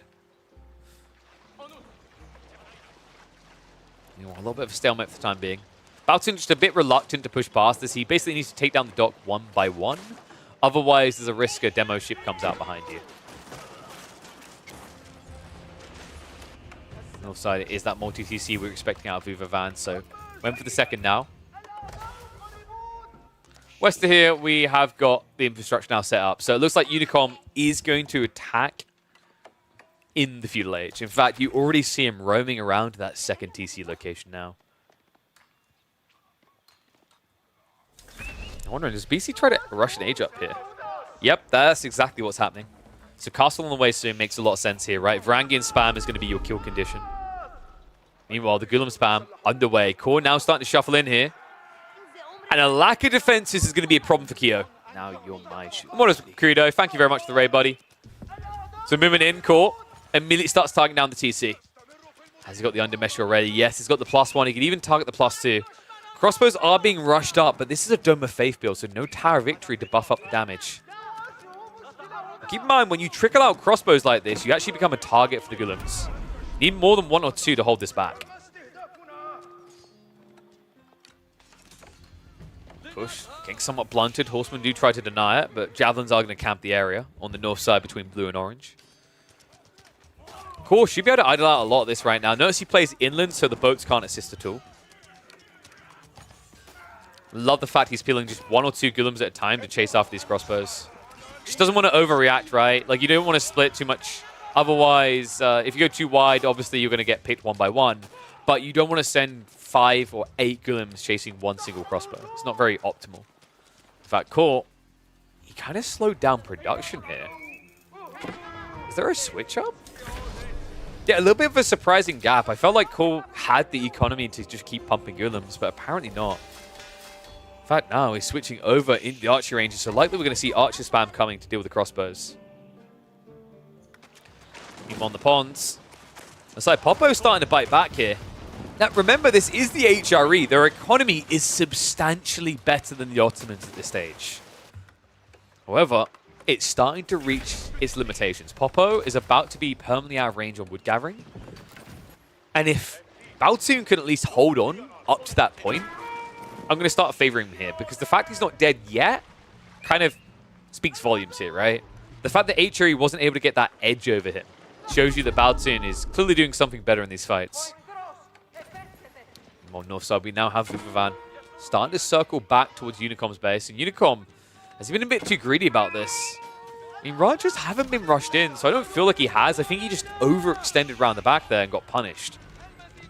It's also, you have to remember your opponent's one fishing, right? And he went 2TC as well. So, like, realistically, you are behind on Nico. So Unicom, only at 55. I imagine Vuvavan's at about 65? 58. And what is Core up to? Oh, he's going to find them on the stone. Yeah, he sees it. Kyo starts to run, has got the textiles. And in a weird way, this is kind of good for Kyo. And what I mean by that is he's got to keep at home. He'll eventually have this be a TC because of the village fortresses. And it's at least keeping pressure away from his base. It's not a dive into his home. However, cool. We'll now take that stone. I imagine we're going to be looking at TC transition for him. Curious to see if he goes for 1 or 2 trebuchets here. That would be pretty sick. Like, you kind of need trebs now that your opponent has got the keeps up.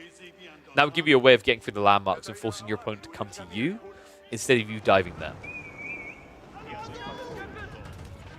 Vuvavan continue to just pressure here. Rams also now denying the ranches. In the meantime, Beastie, you cheeky son of a gun. Look at this. He's heading for the center of the map. So this is going to be what? Probably an eventual keep drop and a lock-in of a pretty ludicrous 32,000 gold for the pink player. Yellow, actually very chill up to this point. I'm a little bit surprised Auberjoy hasn't tried to do more so far. He needs to start making moves soon. The interesting part is he might be a bit scared if he knows his matchups and this feels like a 1v1. Something you have to keep in mind, guys, is although in our timeline, the Ottomans destroy Byzantines, doesn't play out that way in Age of Empires 4's realm.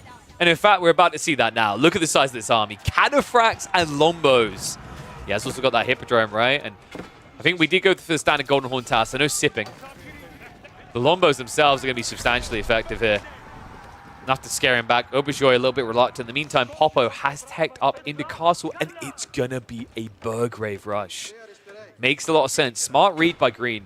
He doesn't have good relic access. He's so far away from them. He needs a kill as well. And Baltoon now might be in a bit of a pickle here. He's not ready for a tech up. He doesn't have the gold right now. The dive is going to start coming in. The first men-at-arms already arriving. And Baltoon, well, it's already going to be a stinger when he discovers that he didn't get that point for the last game. And this really is just the kick to the bolts at the end of the evening. I don't see how he gets the gold now. I mean, there's some to the north side, right? But it just doesn't feel safe at this stage.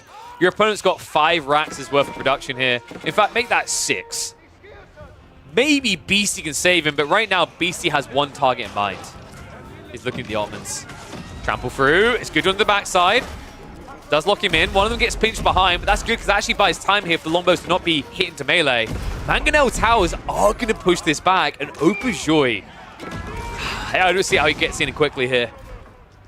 I mean, the good news is Beastie's army isn't that big, right? It's 30. The bad news is, with double the military count, we weren't able to break him. Part of that is due to the fact that Auberjoy has a decent amount of that pop on the sea.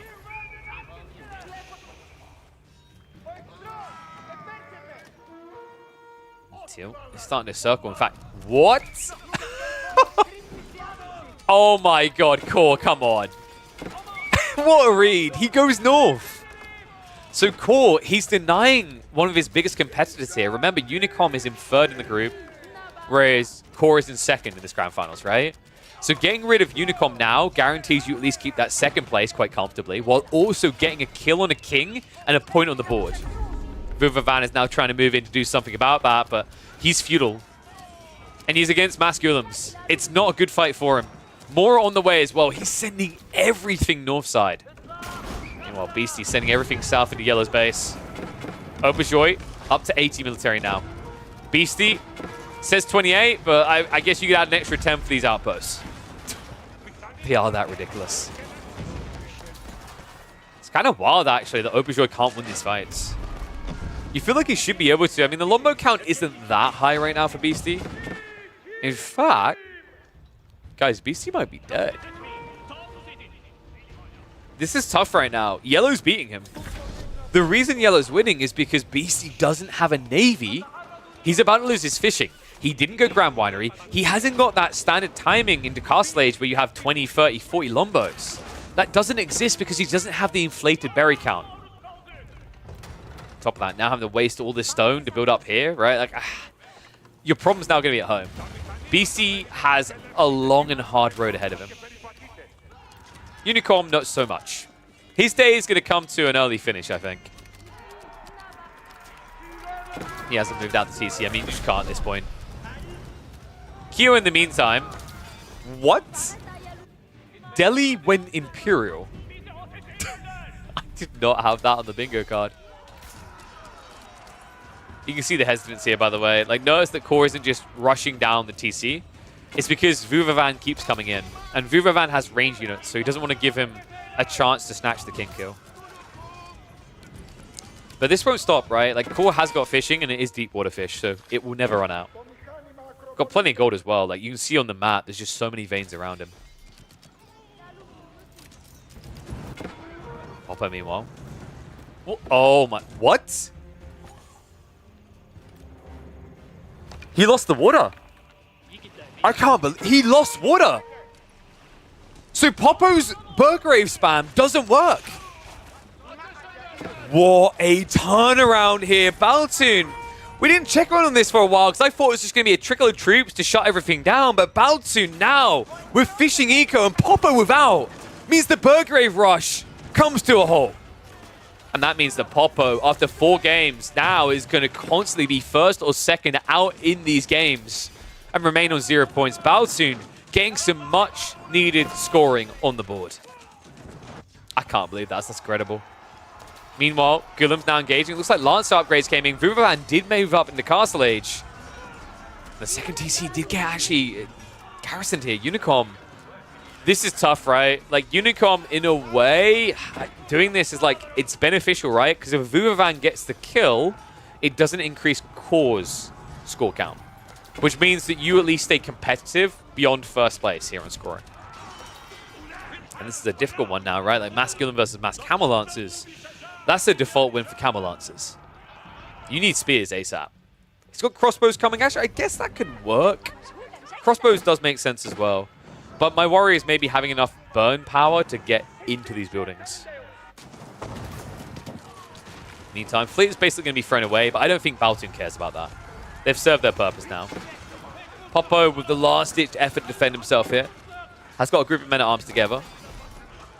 The Sipahi and Lancers should be able to contest that. In fact, they're all dead. I don't think there's any way out of this situation for Poppo now. Meanwhile, Beastie, he's still pushing in. He's winning. What? I'm baffled as to how he's doing this right now. Auberjoy is up at 98 military. I think it's the Mangonel Towers. This is insane. Like, this thing is not balanced, guys. The reason this thing is not balanced is because for some reason, ranged upgrades affect it. 7 + 2. That's a lot of extra firepower coming in this defense that makes it so effective. And look at the army wipe! Auberjoy with the ambitious dives here is costing him dearly. And CGQE is coming about in an ugly way again, guys. It's the mass mango spam. So guys, it's not 3 mangoes in this fight, it's 5. North side, Orange is trying to dive in to try and get that finishing touch. Core did have to slow down, but we now have Raxus on the forward, so it'll be quick to reinforce here. Even adding in the mangoes now. And that's going to be it. There we go. He goes down. Core trying to shuffle across to an outpost here. Baltoon able to get a kill in game number 4. And that means Poppo will remain, or will feel like an eternity at the 0-pointer here. But Baltoon improves now up to 3.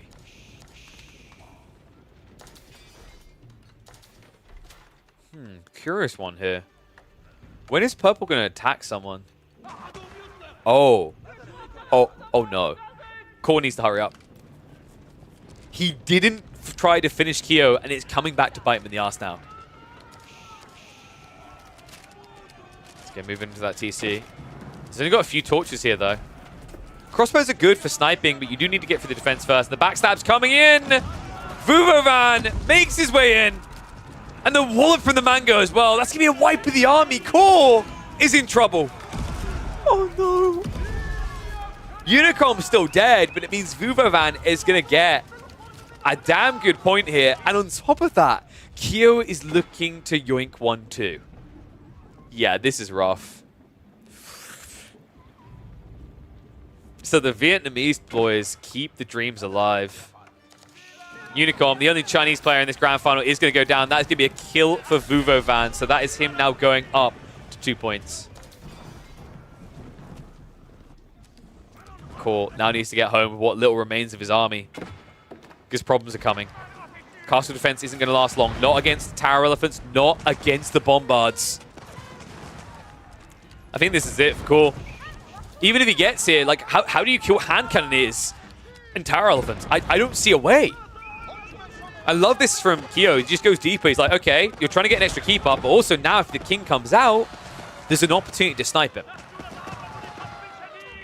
Especially with those gunpowder elephants here. 2 times 35 damage. Remember, the king only has 200 health, and that is an absolute massacre here. Core. He's stuck. He's dead. And that means there's only going to be 2 Europeans remaining in this lobby.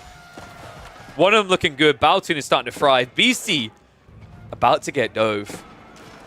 In fact, already happening here. Mango is barely staying alive. Beastie was able to hold from the south due to the Mango towers. He's got nothing on the north, though. And ironically, this is now going the way of history. Double Ottoman whammy to shut down the Byzantines. Core, in the meantime, does get taken out. That's Kyo now locking in that point. 3 on the board for him after 4 games. Baltoon looking to improve from 3 points here, though. He dives in. Sapahi able to gap close the siege. CGQT will have to reincarnate in a new life because this is not his day. He had his fun in game number 3. Game number 4 is going to be an absolute blocker. The question now is who gets the kill? Yellow, red, or maybe even purple.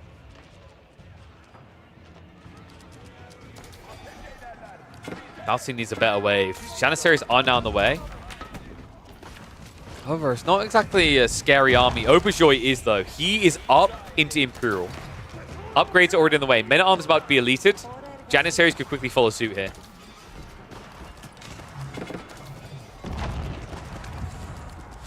The irony is that we had a Byzantine player in a Constantinople position last time, and we've kind of got it again, haven't we? Although I don't remember the Delhi historically being involved in this.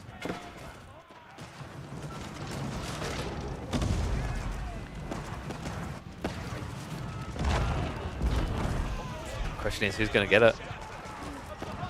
Orange is nowhere near this, by the way. Vuvovan is vibing far to the north. In fact, he just moved in on the keep in the center. So he's looking for some gold. He's massacring Beastie's economy, but he's not in contest to get the kill on the king. Love that back away as well from yellow and red. Just let purple kind of waste away on the final troops here before rediving. Castle about to go down. Bombard is targeting the primary TC, and the race is on. Yellow now moving in. He's hugging the north side. He knows where the king's going to pop out. He's got enough Janissaries to instantly get the kill. And the Trebuchets are speeding this up as well. This is going to be tight. Janissaries need to break away, though.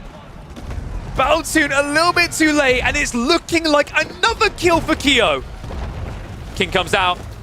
Target comes in, and that is it. Another one on the board for Kyo. A man who should have, by all rights, been dead about 10 minutes ago is now thriving in Imperial Age as the Delhi.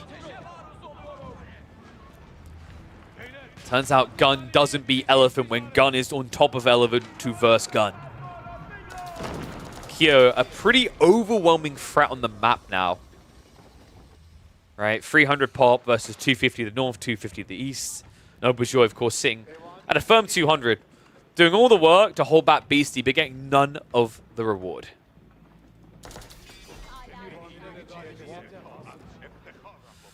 I think in hindsight, Core is probably looking back at this wondering, why didn't I just do it?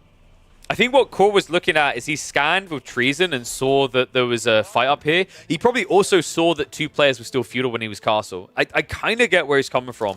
Everyone's going to criticize him, but I think it actually makes sense. The thought process is like, oh, those 2 must be fighting. I know where they are. I'll go kill them. I'll snatch kings. Because the logic is I might be able to get 2 kings up here. And Kyo did look like he was dead, but unfortunately, Core didn't have enough info to make an informed decision. He thought he did, but what he didn't realize is this fight up north wasn't decided at all one way or the other. They were both still, well, rather, it was at a point where the Marlians weren't going to die quickly, and Vuvavan was ramping, which created a lashback effect for him a few minutes down the line. If he could time travel, he would definitely have taken the Kyo kill. But when you think about it from a mathematical perspective, there was double the value to be had up here potentially. So Core chose to gamble.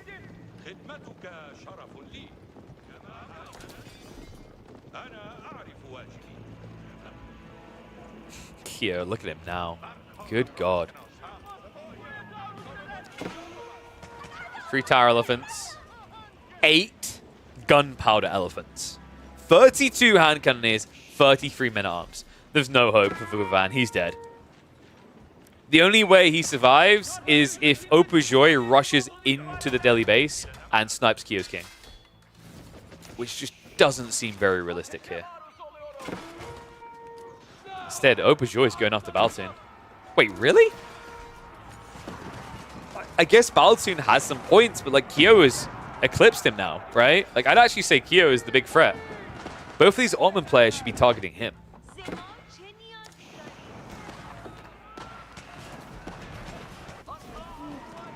Meanwhile, Kyo closing the gap here. Vuvavan. This is awkward, man. I mean, Camel Lancers against hand cannoneers is not going to end well. The only upside is these are not Tower of Victory hand cannoneers. These Lancers, even against the Tower Elephants, these units can tank a lot of damage. Bombards do need to start attacking the keep, though. I'm a little bit surprised that's not happening right now from Kyo. I think he's just kind of forgotten about the Bombard. Goes for the snipe on the Mango. That's actually well played there. He goes in for the extra one as well. And that is going to force him away. Vuvavan not able to hang around for the attack. Has to back up here. Troop after troop on the way, so there's more coming down the line. Force March could be used to get them here a lot quicker, though. Kyo now up to 240 pop. The Ottoman fight is just kind of a dance back and forth right now. No one taking a clear edge. But this looks over unless Vuvavan can pull off some sort of miracle. Right now, he is at least mirroring on pop. He is actually up in Imperial Age. He has got elite Camel Lancers. In theory, this should be a way to fight. But I feel like right now, his own base is his undoing here. He can't surround these hand cannoneers if Kyo plays into the choke points. Yeah, and it feels like there's too much hesitance here. You notice the way he keeps playing? He kind of pokes and then moves away before he even gets the charge off. So he's just sacrificing camels and getting nothing in return. And he only has 30 of those camels left over, folks. Crossbows are also not going to be great here. They do nothing against the Tower Elephants. They do nothing against the hand cannoneers. And although there are some men-at-arms, I'd say of all those 3 units, the men-at-arms are the smallest concern. Meantime, King has been chauffeured away by the looks of it. Has he gone in the pond? TC the north, right? Wait, where's his king? What has he done? Yeah, there it is. He's on the yacht.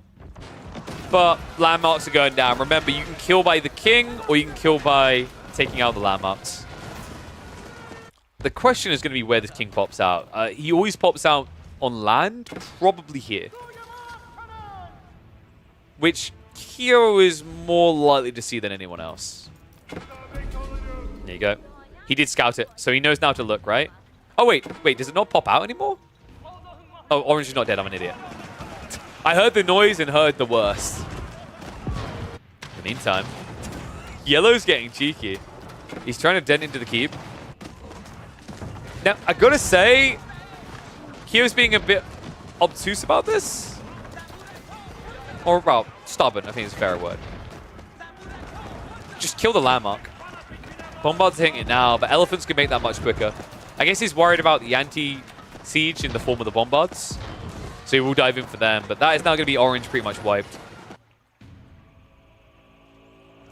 Meanwhile, yellow and red are engaging. Now remember, Baltun, he has got that edge in terms of population, and he is now leveraging it. Lee Army Tactics also on the way. Great Bombard count is growing. Auberjoy, meanwhile, has no Great Bombards and a very lackluster land army here. So there we go. Another one carved up.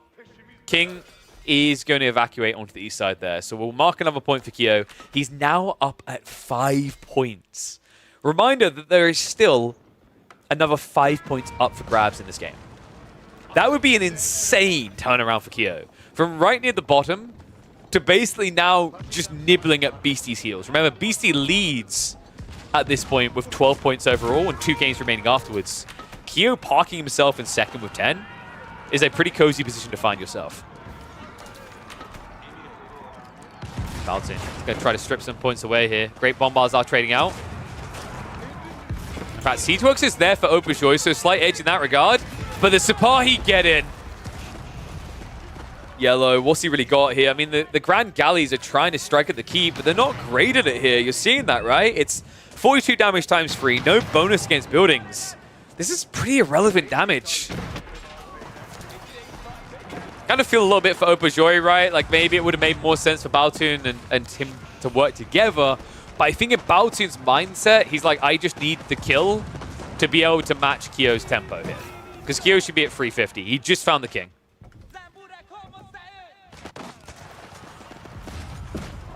So Baltun, he needs this fast. A backstab is clearly on the way. You can see Kyo is now moving east side. Auberjoy, I think he's retreated with the king, right?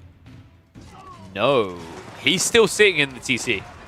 Seagate Castle is about to go down, though. Great Bombard, not able to escape either. Men-at-Arms achieve it with the dive. The siege should now be creeping up. Meanwhile, Baltun getting an early warning here. Villagers do discover that purple is on the move. So Baltun needs to wrap this up ASAP. Oh, that's crazy as well. Auberjoy has been trading cross-map with Core's corpse. So 55-55. Not bad, but I just don't think it's going to matter for him. Baltun, he goes in for the kill. TC now being targeted. King has not come out yet. Now, there is a window to run away with the Great Bombard timing because they have a very long reload here. And right now, Baltun isn't breaking through with the infantry ASAP. It's going to be tight. TC down, though. King has to run. Auberjoy making his escape. In the meantime, Kyo making his move. Mass elephants now on the way. That's insane. How many are we up to? 11 of these gunpowder elephants. Bombard's trying to blitzkrieg. Reinforcements starting to get caught. It's now or never. He needs that king kill, but the king is just running far, far away here. Auberjoy walks off to hide near the dock. Yeah, this needs to be a dive. Baltun, I don't think you can mount a defense quick enough here. Your army's out of position, so the best thing you can do is snatch a point away from Kyo and at least improve your position on the boards a little bit. In fact, it looks like he's just trying to go for the landmark snipes here to guarantee that. However, the Mehmed Imperial Armory is being ignored right now. Traders, I don't know why. Okay, I don't know why he's targeting traders right now. Scan just came in. Kyo knows about the kings. Baltun has shifted his away. But his landmarks are all in one location, so he could easily get sniped out here.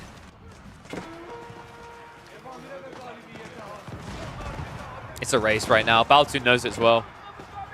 The catch is, does he get the kill before he gets killed? That's what he's looking for. King holding for the time being.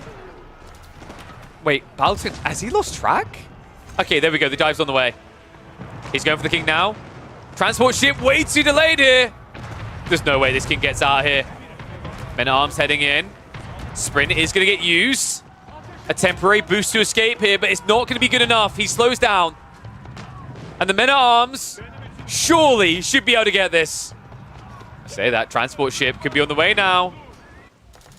Kyo almost done with his food. It's going to be tight. I think that's enough, though. It's too late. He'd have to run back towards the shore, and that would guarantee the kill. The final swipe comes in. Baotun gets another point and immediately knows that the wave of the white flag is coming. So Baotun will finish this game on 4 points. Kyo, a respectable, incredible 9-point score now to put him in second place here in the Lord of Wars free-for-all tournament. Sorry, War of Lords. I keep mixing it up. War of Lords $1,000 tournament. Dude, I'm never going to stop mixing that up. Whew, lordy.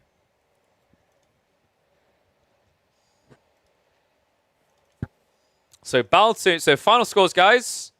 Baotun on 4. Actually, we'll go from bottom to top.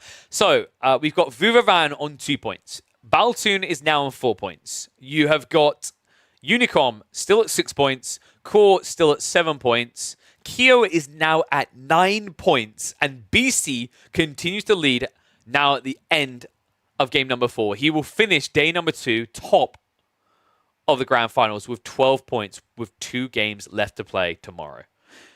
Of the other players, Opajoy and Popo are at 0 points. The chances of winning this overall very small, but keep in mind it's not just about winning here, folks.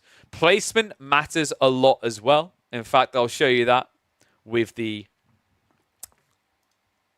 payout now. So remember, first place is going to claim $500, 500 didgeridoos, but second place will get 200, third place will get 100, and then all remaining players will get $50 each. So still plenty up for grabs, still a lot of improvement you can make to your prize pool earnings, even if you don't think you can get first anymore.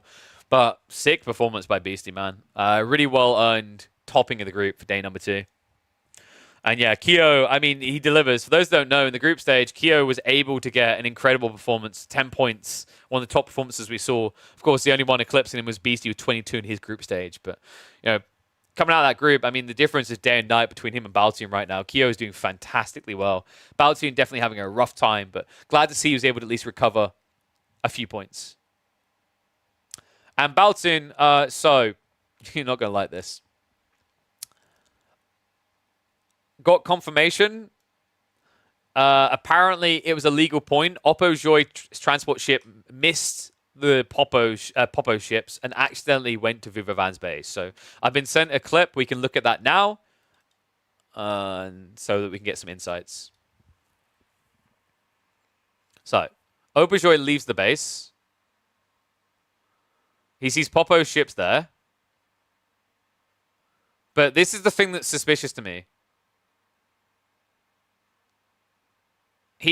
I would say, I mean, it would have been tight, but Opajoy should have tried to at least walk back east, right? That's the weird part to me. But this is what happened, Baotun. Is he tried to escape, saw yellow, and then ditched onto land, which that part was weird to me anyway. But he would have lost the king either way, I guess. It is unfortunate. Who knows? I mean, my take on this was like silly enough that my admin ruling would be, I would say you would have got the point personally, but it's not my admin ruling. It's not my tournament. It's Clearman's call. I can see his perspective on it. So like it kind of makes sense, right? It wasn't a king donation, but it does look really sucky because it's like, it's just Opajoy panicking out and not doing anything great with his king. Like, the problem I have with this king donation logic, and this is my take on it anyway, the part that makes it really silly in my eyes is like, why is Opajoy ever leaving with his king? There's nothing he can do there. That's the problem I take. I'm going to talk to them about it because I think, in fairness, genuinely, Baotun, like, I think you deserve the point there. Like, for example, when we saw what Purple done, where he hit his king, there was nuances behind that. For a start, in Purple's case, there was 2 players killing him at different ends. So you can't just keep your king in one place and it makes sense. On top of that, he kept trying to sneak his economy out. But Opajoy didn't try to sneak his economy out whatsoever. He just sent his king. He had nothing left after that, right? He would have had fishing, but he wouldn't have had a TC. So like, Purple compared to Green situation, I understand why Unicom done what he done around Core and around Vuvavan and Beastie. I don't really understand the thought process from Overjoy at all. Maybe he just done it out of panic, but I don't necessarily think it was malice, but like, to me, this looks like a weird situation where if I was looking at this, I'd say it wasn't a king dono intentionally, but I also have giant question marks as to what the hell the plan was with your king anyway, right? It just doesn't make sense.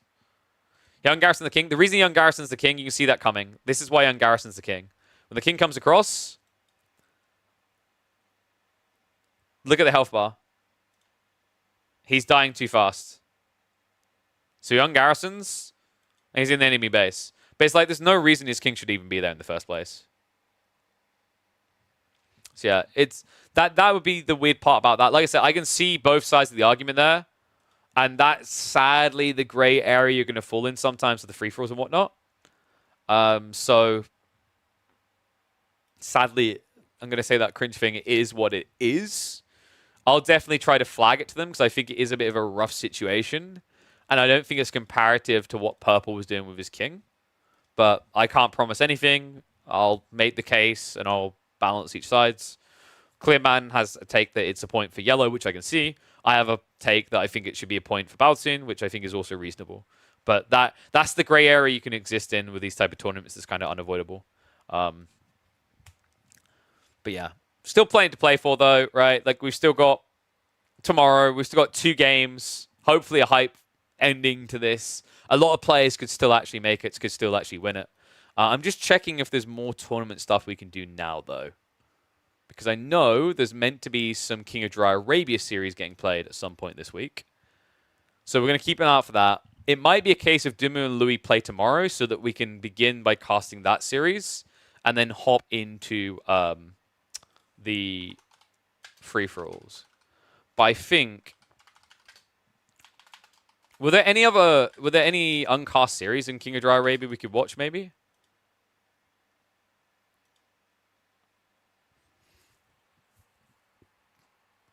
We saw Kiljali versus Anatand. B versus CSO was played a few days ago.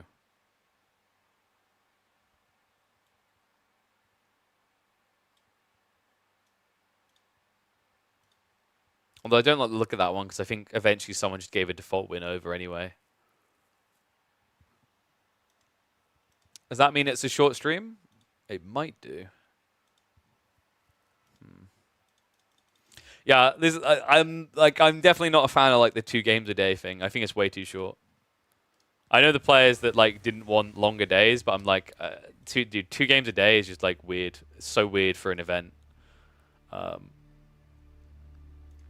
Losers bracket, yes. So there is B versus CSO, which I don't think got cast. So we could do that now.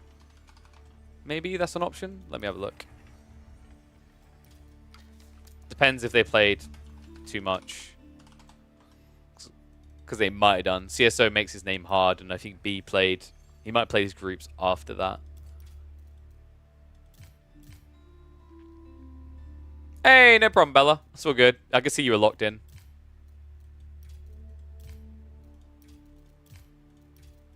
Do you guys want to see the B versus CSO series?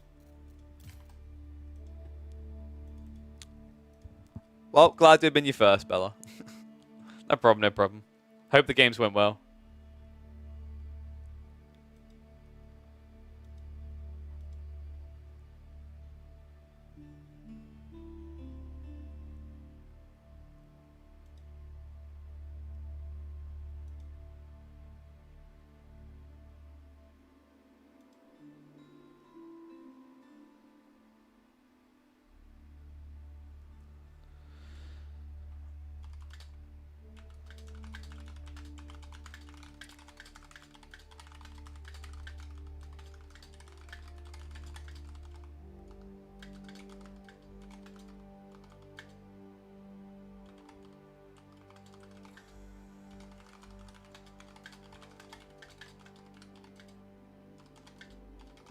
One sec, send a message.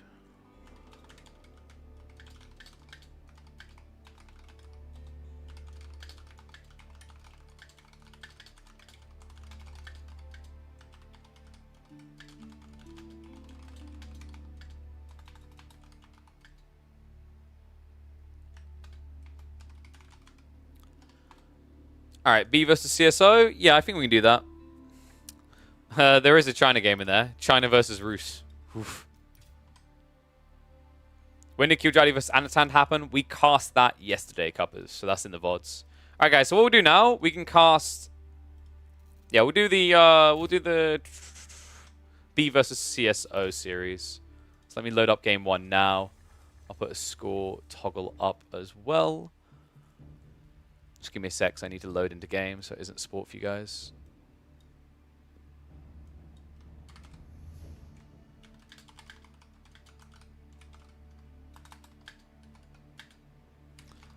B versus CSO. Alright, there we go. Alright, yeah, let's hop in game. So guys, what we'll do, we're gonna, if you want more free-for-all action, same time tomorrow, we'll have the final day of the Grand Finals. But we're gonna cast a King of Dry Arabia series. King of Dry Arabia is a tournament where you only play on Dry Arabia full stop. We've got a really cool one here, so figured we'd hop in and have a ganders at it. So let me just switch over the assets 1 second. All right, there we go. I think that should all be correct. Oh, we wanted to toggle the thing on, didn't we? Yes, there we go.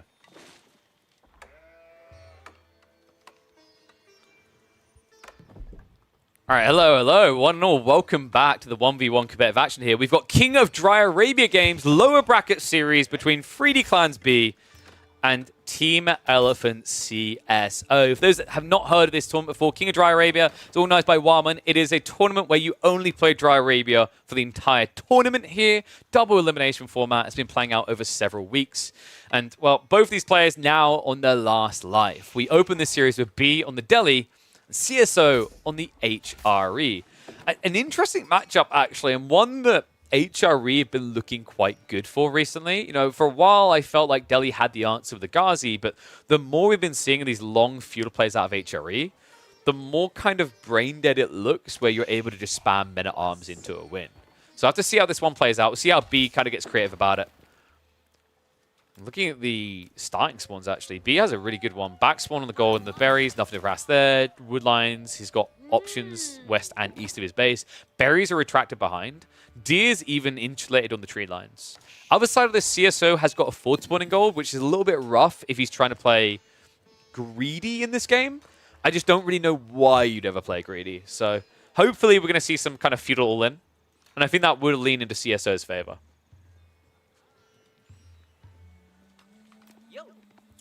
I think we got, what, 1 scout and 1 scout?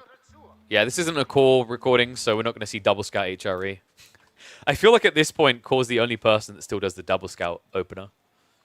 Maybe I'm wrong. Let me know if you're one of those people that still believes in the double scouter, even on things like Dry Arabia. I'm trying to think how else B could play this in the obvious Ghazi into Archers. The problem with doing Ghazi into Archers is just realistically your opponent can open racks, build Spearmen, wait for the Archer transferal, and then just go men-at-arms while building farms. It's a really, really powerful play. And yeah, this is going to enable it further. So the Archon is going to be on the tree line, which should allow for the farms. But he's now also going to have the berries to gather. I'd love to see CSO come back and shove these deer in. These are actually close enough that you can get that all underneath the Archon, at which point you are just pump and dumping men-at-arms in the enemy base non-stop. Tower Victory is going to come on the other side. Let's hit the 2-time speed to just head into the Feudal Age here, because I don't think we're going to see any sort of Dark Age shenanigans. And we're likely going to be seeing a standard Ghazi Raider opening, so expect stables early on. Probably going to be a Blacksmith play as well from B. When you know your opponent's going to be playing long feudal, which HRE typically does here, it makes a lot of sense to have the Blacksmiths early so that the techs come in time. I wonder if you need Undermesh that badly, but if you don't get it, there is always a risk your opponent could win with Archer spam.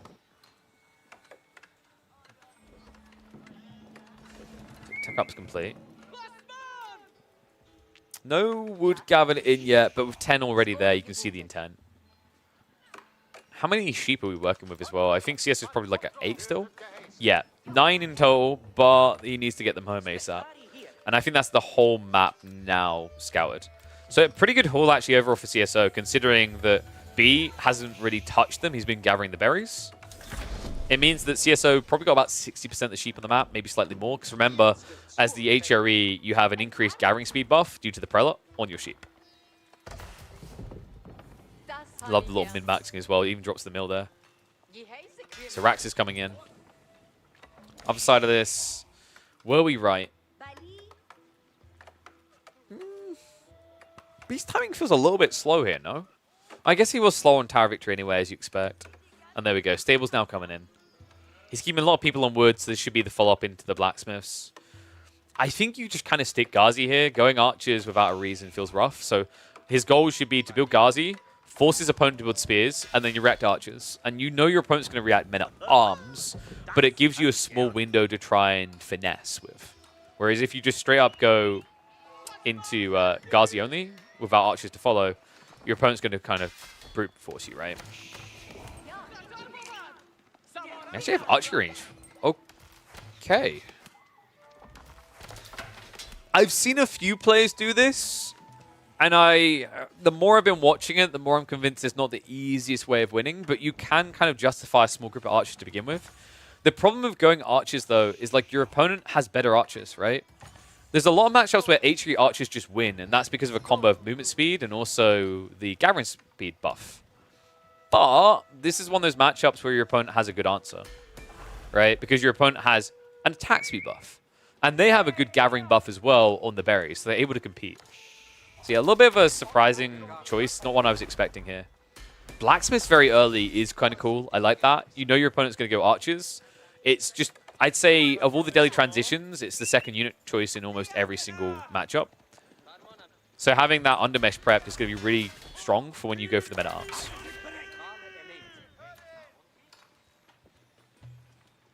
I'm seeing a small window where B could win the initial fight here, by the way. We talked about that eventual transition across into men-at-arms, but you need some spears first, right, to keep the Ghazi back. Instead, CSO has gone immediately into the MAA after building a single spear. He did shove in the deer, which is really cool. The other one's got lamed, so wasn't able to do that. Ghazi are going to start idling out on this wood line, which is really important because we're not at a stage where CSO has that ad infinitum farm count that allows him to just keep pumping units into the bulk. Yeah, right now, he's a small boy. Top of that Sanctity about to complete. So 45 seconds out. This is the point where you're probably going to start seeing a Scholar shifting out towards the first Sacred Site in probably about the next 10 seconds. And this is entirely defensive out CSO. So he's not even trying to move out to deny that yet.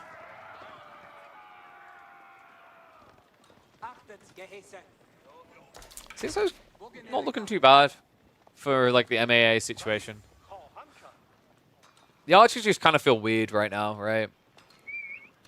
I understand the thought process behind it, but if you're going to split between archer and meta-arms, and the archers don't counter anything on the other side, you do have to ask the question, why not just build full melee? The free-for-all went very well. We've got some interesting names at the top of the leaderboard, not just Beastie there.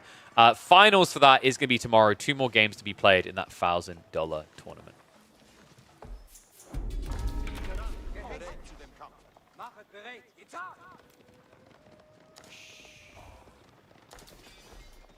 So much MMA numbers aren't really at a point where I think you can dive yet. And we have now got Sacred Sites being capped. So the big problem, I think this is why CSO tried to lean quite hard into archers now, is he wants to get out of his base. And probably feels if he just builds men-at-arms, he'll get kited into oblivion. But this is kind of rough, man. Ghazi numbers are still looking fairly decent. The upside he does have here, which worries me a bit for B, is like, where's your blacksmith techs? Because that's the key thing here, guys. Like, the way that he can make this archer spam work now is, if he just gets Steeled Arrow, he can wipe this. That's the thing, right? Like, if you think about the mathematical equation of it, having a +1 on a 5 damage unit is a 20% increase in damage. So that mirrors the Tower of Victory effect. But it's so much worse than that for B, because it's going to be Undermesh and eventually Steeled Arrow, right? So a double whammy there. It's basically like having a 40% attack speed increase.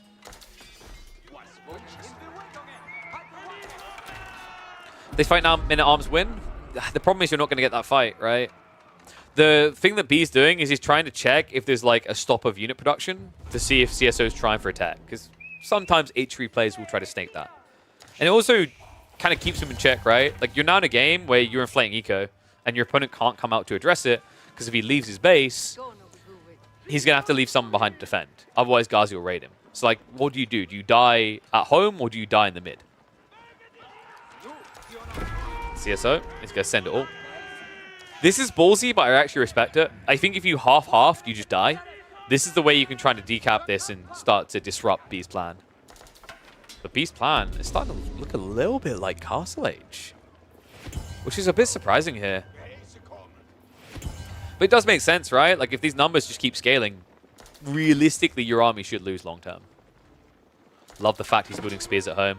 Makes sense, right? The thing that will go for your economy isn't going to be the archers, it's going to be the spears. In the meantime, Archer men-at-arms able to cut this off. We'll be able to find the archers. A big lead now building for CSO. Sacred Sites are still at least locked in on the flank. And CSO is going to pull back here, so he's going to take his time to decap. But he needs to go. I think this is the thing now. Like, we can see it, obviously. From CSO's perspective, though, even if he couldn't see this, which he can't, obviously, you shouldn't be hanging around. When you build this many men-at-arms and archers, I think you have a really strong go time here. It's sometimes hard to gauge when you play against Delhi, but you need to be suffocating him now. Get a bit ambitious about it, though. I was thinking suffocating on the flanks. We are going to start seeing him move out that way, but good skank from B. Sees the rotation early, able to back away here. So that's going to be a recap attempt for the west side. East side not decapped yet. Archer men-at-arms, though. They're weaving their way around the back here. Scout is maintaining vision, though. Well played by B. Just not giving anything over for free.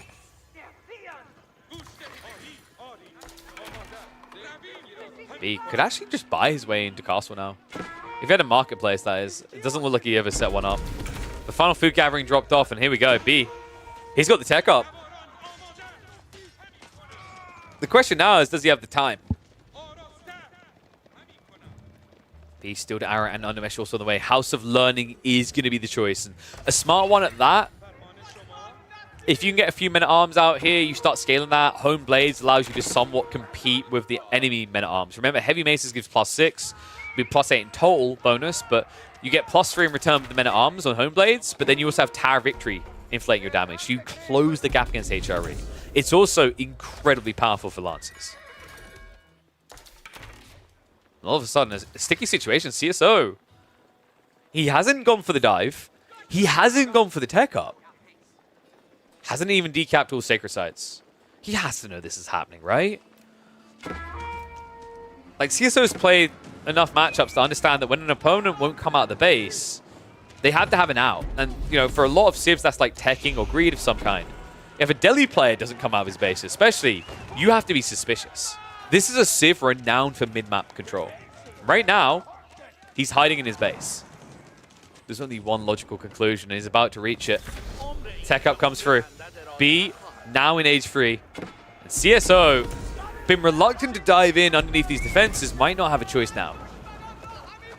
You see the Home Blades immediately queued up. Still 4 minutes away. Make it 5. All troops are on the way here. CSO just trying to get the second wave through. Meantime, men-at-arms are going to commit to the dive. But the Ghazi able to hold them back. The archers willing to take that trade. Remember, these are only feudal men-at-arms. And I think this is the problem for CSO. What he probably needed to do here is actually just back up and try to find the tech up in a rush. And then upgrade these men-at-arms. Because this doesn't look impressive. Like, yes, there's a lot of MAA on the HUD. There's only 3 left in the base, though.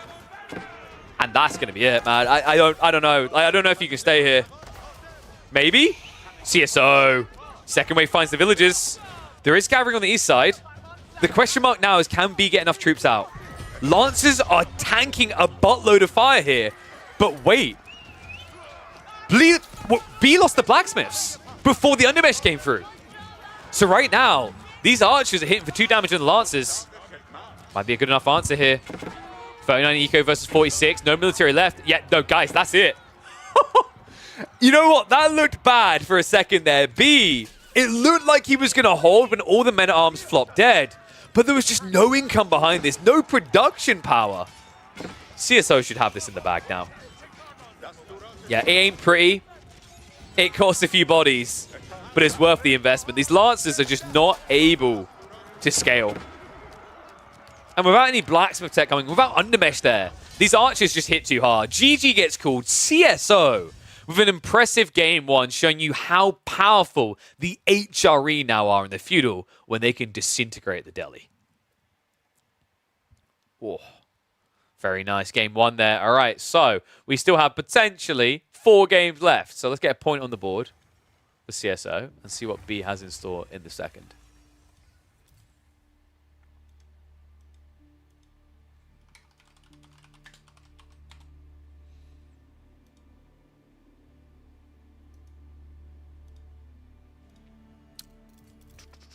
So replay, yes, this series was played a few days ago because, but this wouldn't have been covered anywhere. This is the King of Dry Arabia tournament currently going on, but everything in the lower bracket isn't going to be cast on the tournament channel. So basically, this is the place to come for your King of Dry Arabia lower bracket games. So let me load up game number 2, and we'll see what they're going to be drafting next. So we had Delhi versus HRE. Hey, sub-certified animal. Thank you very much for the gift of sub, man. Appreciate the support. All right, next up is English versus Byzantines. This is a really good game for B, actually, because he's playing Byzantines. Byzantines is pretty hard favored here.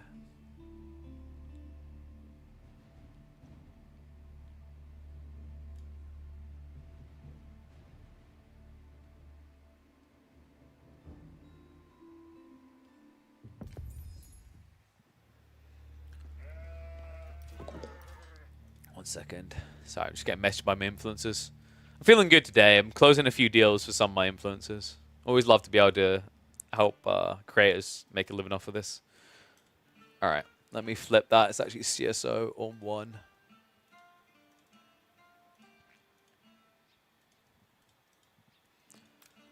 Time for more King of Dry Array action as we hop into the second game of this best of 5 elimination series B on the Byzantines. So let me just go ahead and... There we go. I hate myself. And to the north, in the purple, we're going to have CSO on the English. A really, really good matchup for... For a while, I felt like the English had it. But I'm starting to feel like this one, now that the meta is developing more, Byzantines look better. I'd say about a month or 2 ago, English looked like they could just chill vibe, and Byzantines had to rush and headbutt a wall. And that does remain true. They have to play the tempo. But I think what Byzantine players have improved at is playing that timing. They don't wait too late into the game. They don't waste time. In the first 3 ages, I'd say, especially the first half of Castle, I'd say Byzantines are favored, where English thrive is in the later Castle and into Imperial. Because what this eventually becomes is a men-at-arms slog on each side. And the thing that's quite funny about those men-at-arms slogs is Varangian just lose to MAA. Right? English men-at-arms are just too tanky with too much firepower.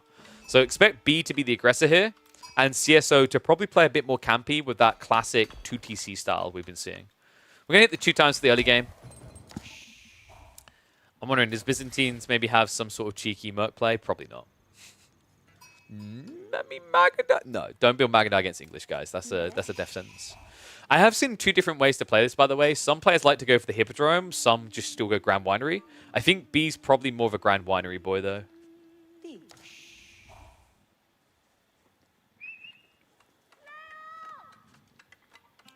There we go. Grand Winery coming in. Johan, why are you talking about HRE? Do you mean English?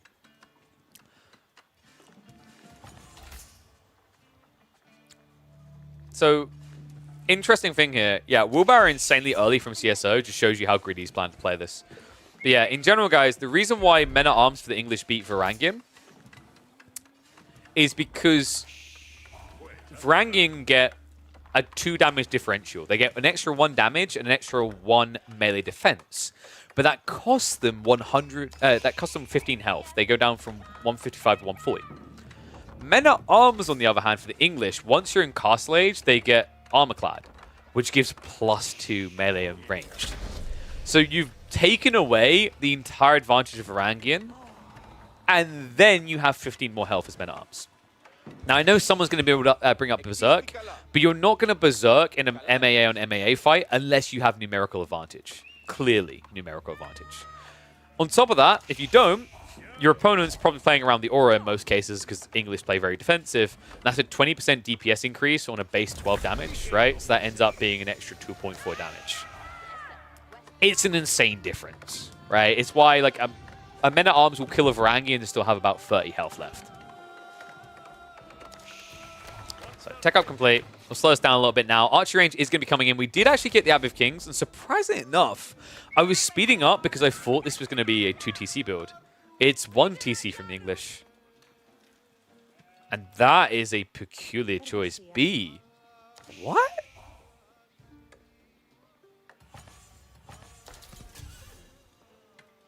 It is not often someone will build Varangian.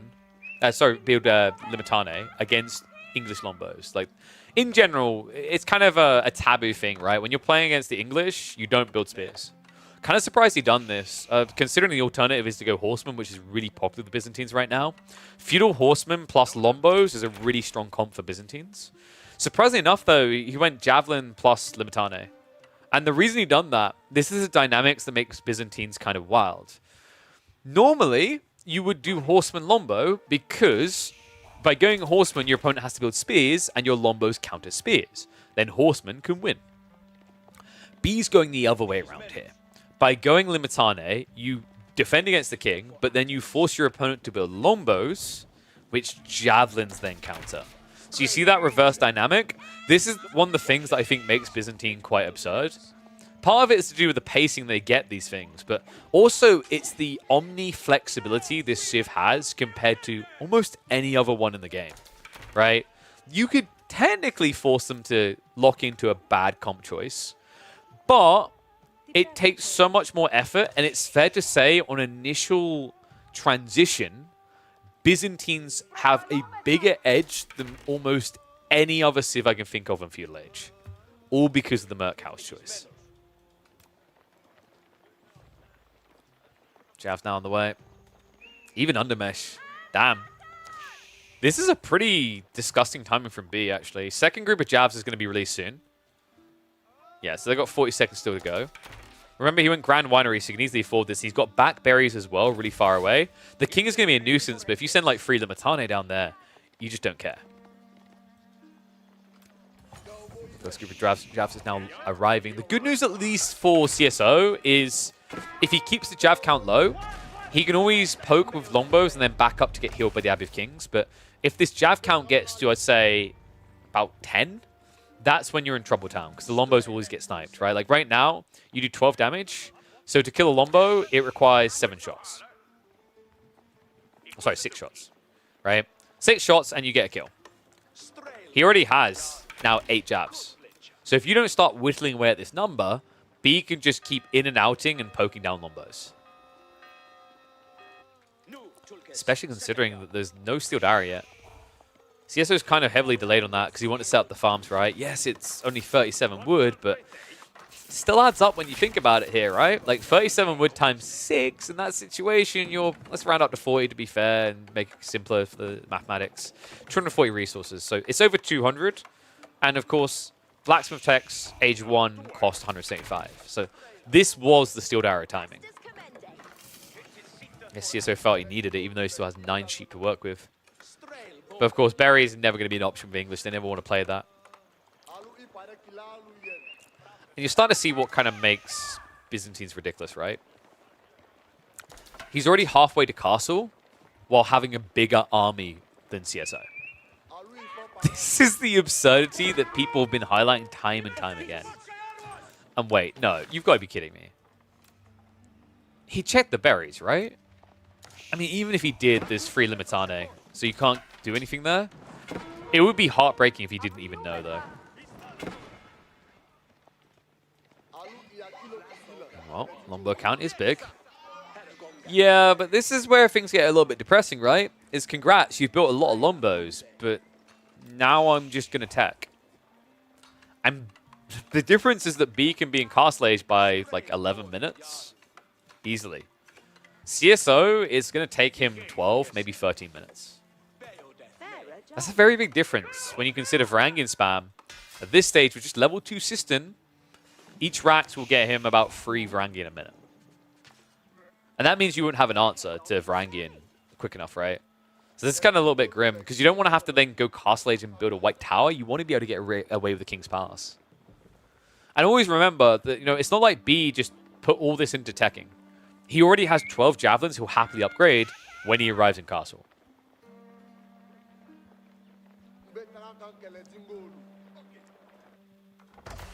Golden Horn Tower is now on the way. King has at least spotted it out. We'll be able to idle out a few of the villages, but you can't really dive. It's just too close to the TC. He might be forced to just to try and idle out and buy a little bit of time here, as he's starting to save up for his own tech up. So yeah, King is going to be diving in. Limitane should be on the way, though. 3 are moving across now. Meanwhile, Lombos are looking to have a poke. Javelin's going to move in. A little bit ambitious there by B. Not really sure what the plan was. Maybe thought he'd catch him not looking. CSO does catch up on the timing now, but it's going to take him about, what, an extra 40 seconds to build, depending on how many people do it. This has to be a white tower, right? I think he's just short half a tower due to the lumber camp location. He kind of needs it in this area to protect his food economy. And there we go. It is going to be the white tower. So yeah, everything is pretty much following the script so far between these two civs. Difference being it being, 1 TC instead of 2. The reason why he went 1 TC instead of 2 is if you go 2 TC, the Byzantines can just spam out a bunch of units and raid you in feudal, right? And punish you for that while still eventually teching up. But B, Javs are now going to start shuffling in, and the veterans he just came in. It's 17 to get up the white tower, but then he has to wait for the upgrade, and he did not go for a council hall, so that's going to be a whole minute waiting for veterancy. Luckily for CSO, though, he has at least got the white tower to slow things down.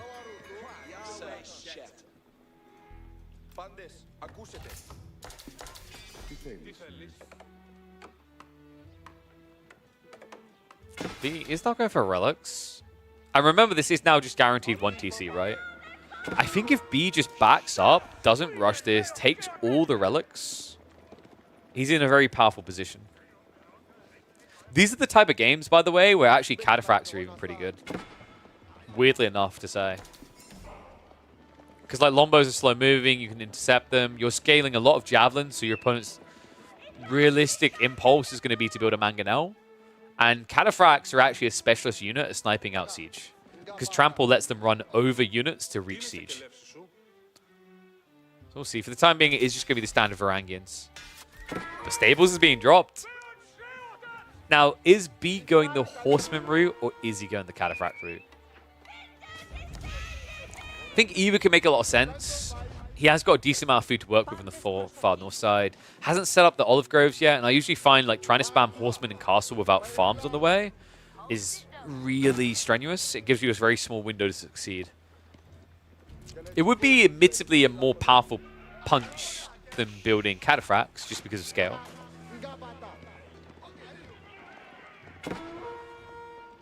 You have teardrop shields on the way as well.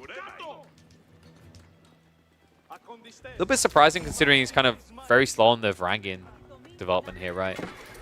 And dude, it's cataphracts. Holy crap. I have watched way too many Byzantine English games. That's what I'm processing here. And CSO is starting to look like a man who's rushing Imperial, which kind of makes sense. If this goes into Imperial Age, English are fairly good there. But usually you have a scaling economy, right? And this would be a very early point to go imp in a game like this. I think what's really happening here is he's not really sure what he wants to build yet. So he's just kind of holding to see what he needs to react to. Looks like Monk is going to pull back. King barely skirts away from that. However, Javelin Reinforcement is going to come in, and that is going to be the King down. First Cataphract is also now arriving. Knight is being mirrored on the other side. But he just needs to get the army together now. If he can regroup, bring the whole army here, it's one big punch and a wipe of the Lombos, because CSO is far too far out of his base here. Cataphract tramples through, straight into the back line, forces a split on the formation, and all focus fire goes onto him. Jazz, meanwhile, just target that back. Already now a good fight. 16 Longbows versus 20 Javelins. Second Cata arrives. And CSO simply cannot fight this. What a timing there. B just laying the bait, giving him the rope, and letting him do himself in with it. CSO now in full retreat. Javelins will pick a few more.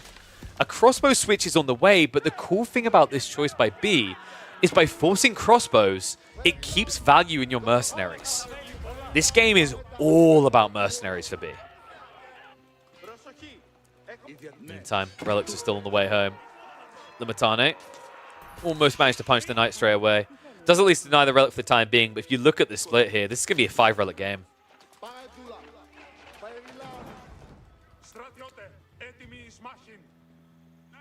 CSO. This is the other worrying thing, right? And this is just a smart read by B. If he stuck Varangian, over time, this is just better and better for the men-at-arms. But by switching over into Cataphracts, this is a nightmare. You can't protect your backline because they'll trample through. Cataphracts are tanky enough, decent enough, that they can kind of brawl out with men-at-arms as well. And if they don't like the fight, they can more easily run away than Varangian ever could. These guys are absolute beefcakes. 360 HP. Whew.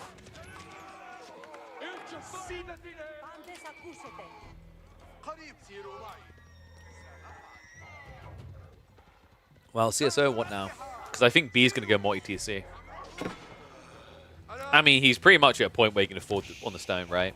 And it would make a lot of sense because trying to send it into the English base is very difficult at this stage because of the white tower and the aura, right? But if you just control the map, you boa constrictor him in this corner and capture sacred sites behind this, he has to come to you. And you can be inflating your eco while doing so. Instead, though, it's going to be trample through. Hits to the back line. Men-at-arms have to pull back as well. Lombos, crossbows, trying to get through these choke points, but it's cost them so much on the retreat. The javelins are winning out here. Oh my god. The upgrade's not in. He didn't get the veterancy through, so these men-at-arms nowhere near tanky enough, even with the armor clad. A heavy hit to the count. Now 44 military versus 28. Oh, wait, were the Cataracts not fighting? Somehow that doesn't surprise me. But even if they aren't, despite that detail, it looks like they've done enough to win now. Jazz going to shift to the backside. Gold's already been depleted, guys. Like, he has nothing. He legit can't even scale men-at-arms now. All the gold is here on the ford or where B is now camping. Smart read there. This is just attrition now. I mean, not even attrition, it's starvation, man.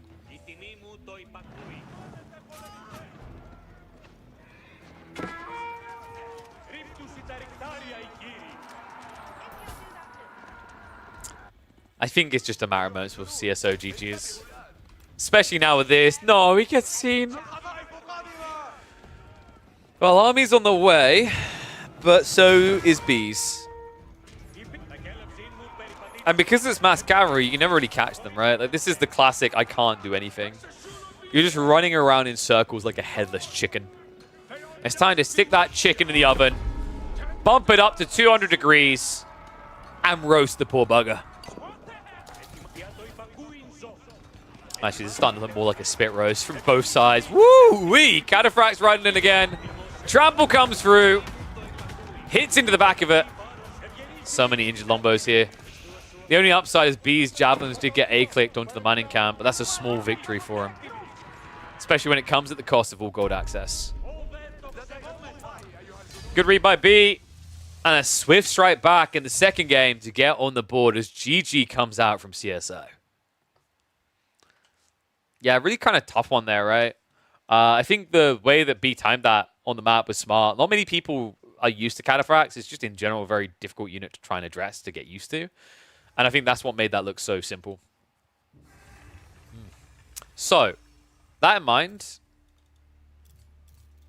we have got another game. I'm going to say quite simply now, it's actually worked out nicely because it's 1-1, that a default win of some kind was given after this. One of the players just basically tapped out after the next game. Don't know if it was draft or what. So we've got one more game. So this best of 5 actually turned into a best of 3. But it should be a lengthy one because we've got Rus versus Chinese. Two civs that are pretty cozy. with camping.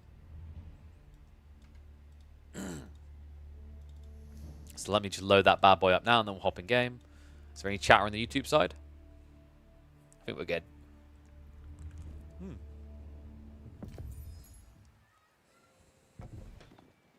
All right, let's get ready for this one.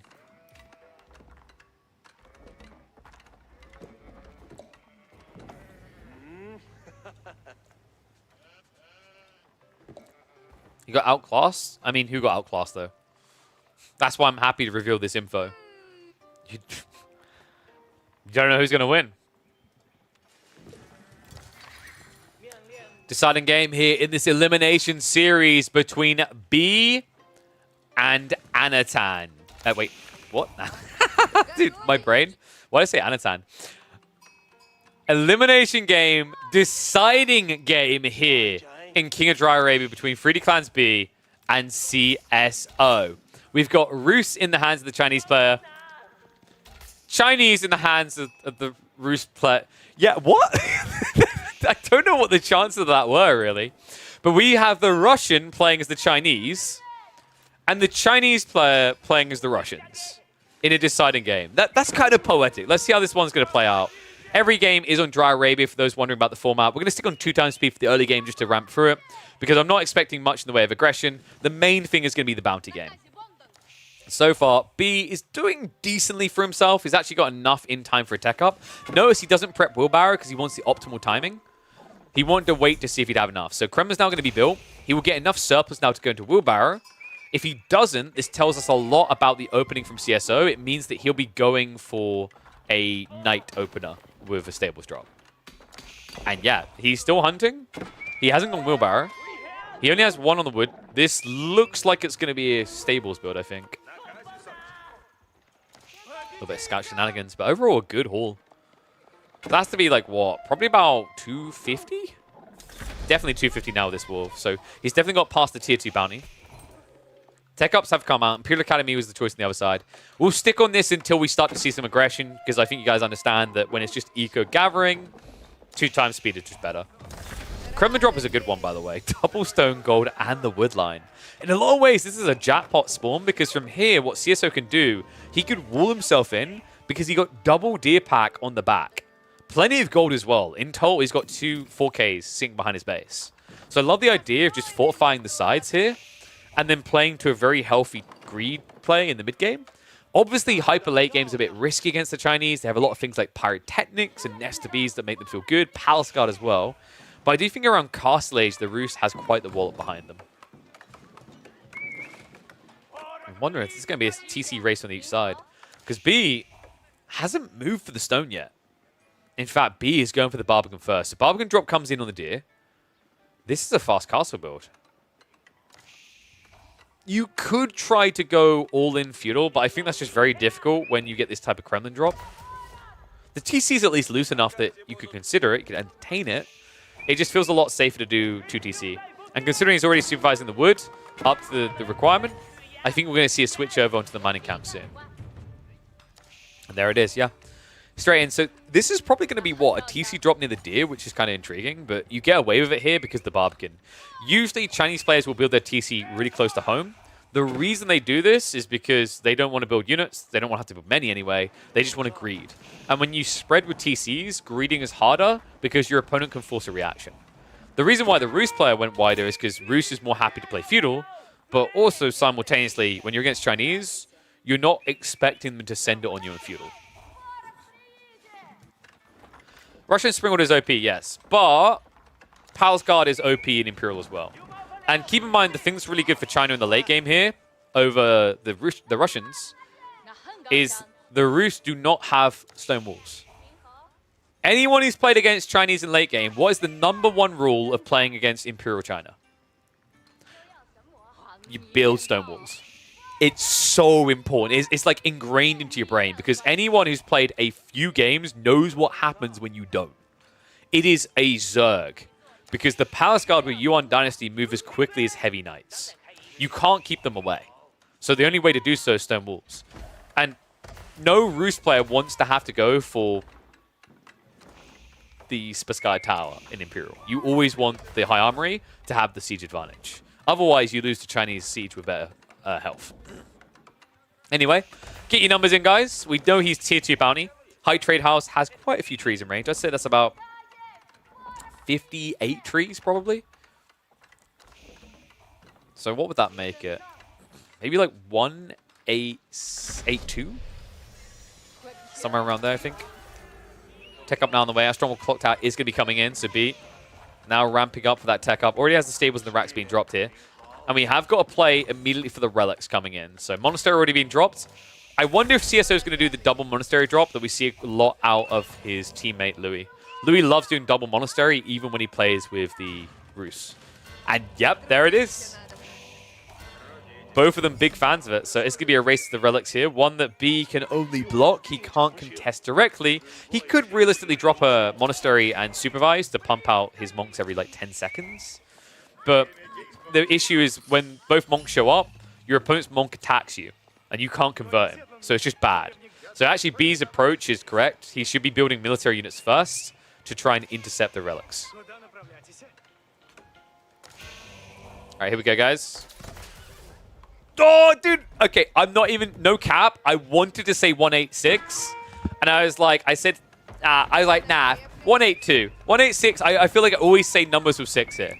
Damn, I was close. Well, it's not close on the tree count, though. It was 68 in the end. No one's going to believe me that I was going to say 186 now. Do you guys know that there was a time where I always got the Hunting Cabin and High Trade House numbers right? Back when Nilly was cast in the game still, and it used to shock him. He was like, oh my god. He was like, KP, you're so smart. And then he spent a day with me and met me in real life, and then he stopped calling me smart. Anyway, Mill on the ball. Looks like we've got some wide angle play here from B. However, he's been scouted on both of them. That's wild. So he sees the movement for the deer. He saw the movement for the boar. And the knights are already on their way. Already on the way for Rus. Damn. That's crazy scouting out of CSO. Also picking up the relics. Looks like it's going to be an interception of Lancers. He has got Boy's Fortitude. If he wallowed early, he maybe could have idled this out, but this is way too late. I mean, at this point, you might as well kept running. It was kind of a waste, actually. Night Raids have at least blocked out the second deer pack. In fact, it looks like Greed might be struggling with economy a bit in terms of food. Something that it doesn't seem like B is really phased by because he's already moved out safely. And you want to know how the Vil count is so close? Does that answer it for you, Baltoon? How deeply does that hurt you right now? The confidence with which I clicked on that TC knowing it would be idled out. That's kind of rough. Yeah, B should be, what? I'd say like 6, 7 villages extra ahead by now. Now, keep in mind if the Knight Lancers is the same count, actually Rus win this because of Boy's Fortitude. But they're not going to be because of the eco difference, right? Especially when your opponent has more access to good wildlife food. Relic's still being blocked out as well, so there's still 2 up for grabs here. And B is on his way with the monks now, so it's looking like a 3-2 split in the end. Farms already now coming in from CSO. Not the most ideal thing to have to do this early on. Because when you have to go farms this early, it's just going to turn into more of a late game macro game, and that's where China really starts to thrive a bit. Lots of trade out. Not ideal. Second wave is arriving. It looks like he was trying to bait CSO to hanging around. But we're basically layering after layering on the cake here. Bit of a wasteful fight there by B. Does just about break away. He has got a few monks that he can heal with later. In fact, with him scaling more monks, I think that might be the plan here. Now, the best thing he could do is just drop this in the Stealth Forest. Is he going to do it? Please do it. It would be greedy to try and get away with it. He's trying to get... What? Oh, a little snatch and grab here. The Lancers come in just in time to bait another fight and draw attention away. Smart read by B. A little 1-2 to hop out to the side here. Knights are going to look for it, but I just don't see you discovering this now. I suppose switch up is coming in from green. B is just going hard in the spears in Knights, though. And I like that, right? Like, you know, if both sides are doing Knights, historically, Crossbow Knight has felt really good, but I'm always a bigger fan of Spears just because it's more cost efficient in a game where you both eventually need farms.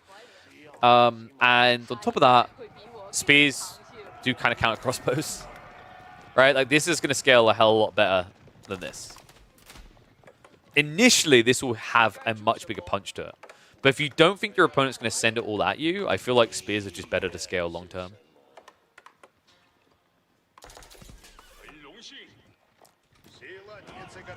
See, so it's going to go for some raids here. This is very important, actually. B has not started the farm transition yet. He hasn't got enough people on wood to really enable it. So getting blocked off this deer and the remaining boar could be big. Needs to be fast about it. Looks like the monk did get scouted in the end. And that relic was so heavy that it fell on his head and crushed his entire body. And that's why we bring a pack mule.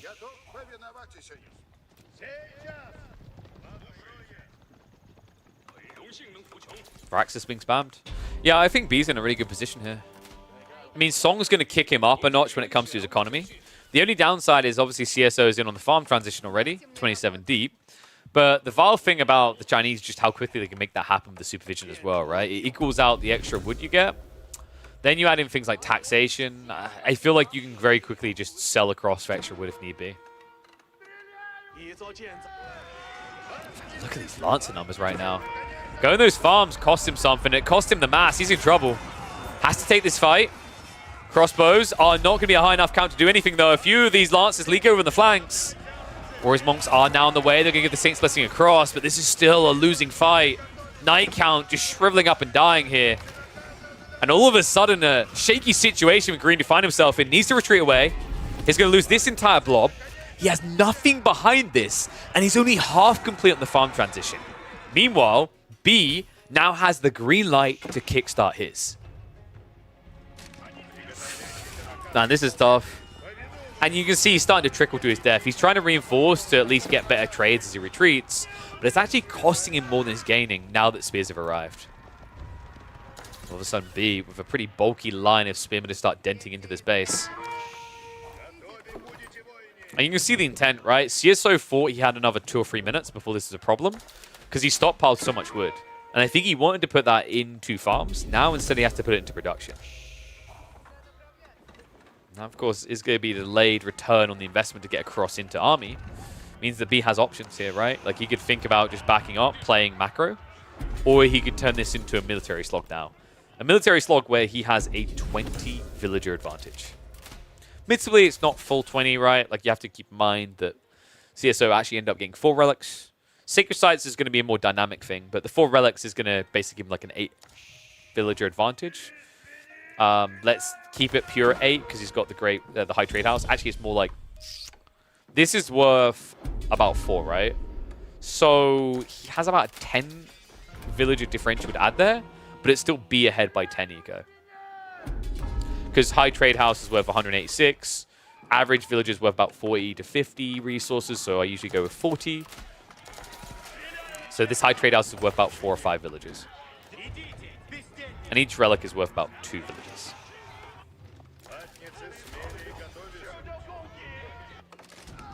So what's CSO's game plan here? We have a men-at-arms switch coming, which is quite surprising. It feels like this is the type of strategy you do straight away, or you probably can't do it against the Chinese. And you're seeing why you can't. This little detail right here. We've got Nesta Bees already on the way. Ah, man, this is just a classic one, right? I mean, the Lance is definitely a different detail for the Chinese, but Mass Spears and Nesta Bees is their bread and butter. And I feel like CSO is getting baited into a hook, line, and sinker here. Bruce farm count is at least good up to 38, but I think B's going to go and head and close that gap very quick here, right? We're about to see 20 farms. He can definitely afford to just pump it all to go up to 40 and then go tech. Seems instead B's going to keep playing the Age, which kind of makes sense. I think initially at the beginning of Imp, Roos is a bit better because they get the siege advantage. But when you go deeper, that's when it can favor China. But I don't think B wants to give that window of opportunity across to the Roos. Especially when Nesta Bees just feels more impactful at this stage than they would in Imperial. some shenanigans over here. Looks like B did actually sneak out to just snatch away that ball. There's a group of Lancers reacting, so we'll be able to resecure the area. In fact, CSO hasn't reacted yet. He's got more Knights on the way. However, that's going to be a 10-on-10 fight. If I'm not mistaken, yeah, that is a 2 damage differential, which means the boy's fortitude is being offset by the extra armor and extra damage these Lancers now do. Spim in the meantime, head on in. Spreads the lines. Nestabees is unaddressed right now. In fact, if B just moves that in, yep, onto the crossbow, it's going to be perfect. G-Spimmer not being pulled back now. Lancers arrive and try and assist. The Nestabees needs to dive deeper to be safe here. Spearman able to just about keep it alive, which means the crossbows are still being held hostage. And that means the Spearman can continue trying to trade out here. Finally, the Nestabees is going to go down. Spearman count is getting depleted. Keep in mind this is meta arms versus spears. But it's once again just keeping the Roost pressed in their base. I do think that B needs to just calm it a bit. This fight makes a lot more sense if he has 3 Nestabees. He only had 1. The good news is he's removed most of the Knights from the map. And that means that CSO is now playing a fully static comp. So if he now tries to counterattack, it's going to be into choke points with a big blob that gets countered by mass Nestabees. Does, however, need to finish off the last few Knights. A little bit of poke damage here. Nestabees. Guys. Okay, CSO is so annoying right now. This has to be so vexing. Just kind of outbraining you with the Nestabees, but the second one comes in now. These volleys should start to disintegrate it. Crossbows need to be dodged. Push continues, but still no Springles coming, no mass horsemen, no extra Knights. It is raw infantry from green. B might have to leave the Nestabees behind. Palace Guard switch up is also on the way. Kind of intriguing considering his opponent has mass crossbows. But I think the issue isn't as much food, gold rather, as it is food here. That's going to be fixed soon though. Granary count now up to 42 on the farms. And B, he's even supervising normal Nestabees because it's the most logical defense he has left. Yeah, and this is why I absolutely hate China. Am I alone in this? Probably not. I think we can all relate to this. Nestabees is pretty much the go-to fallback plan when everything goes wrong. Every single game is like, oh no, I'm losing. Builds Nestabees.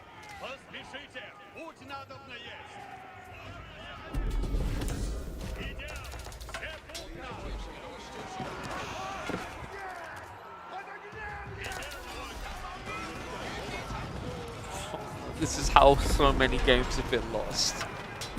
How?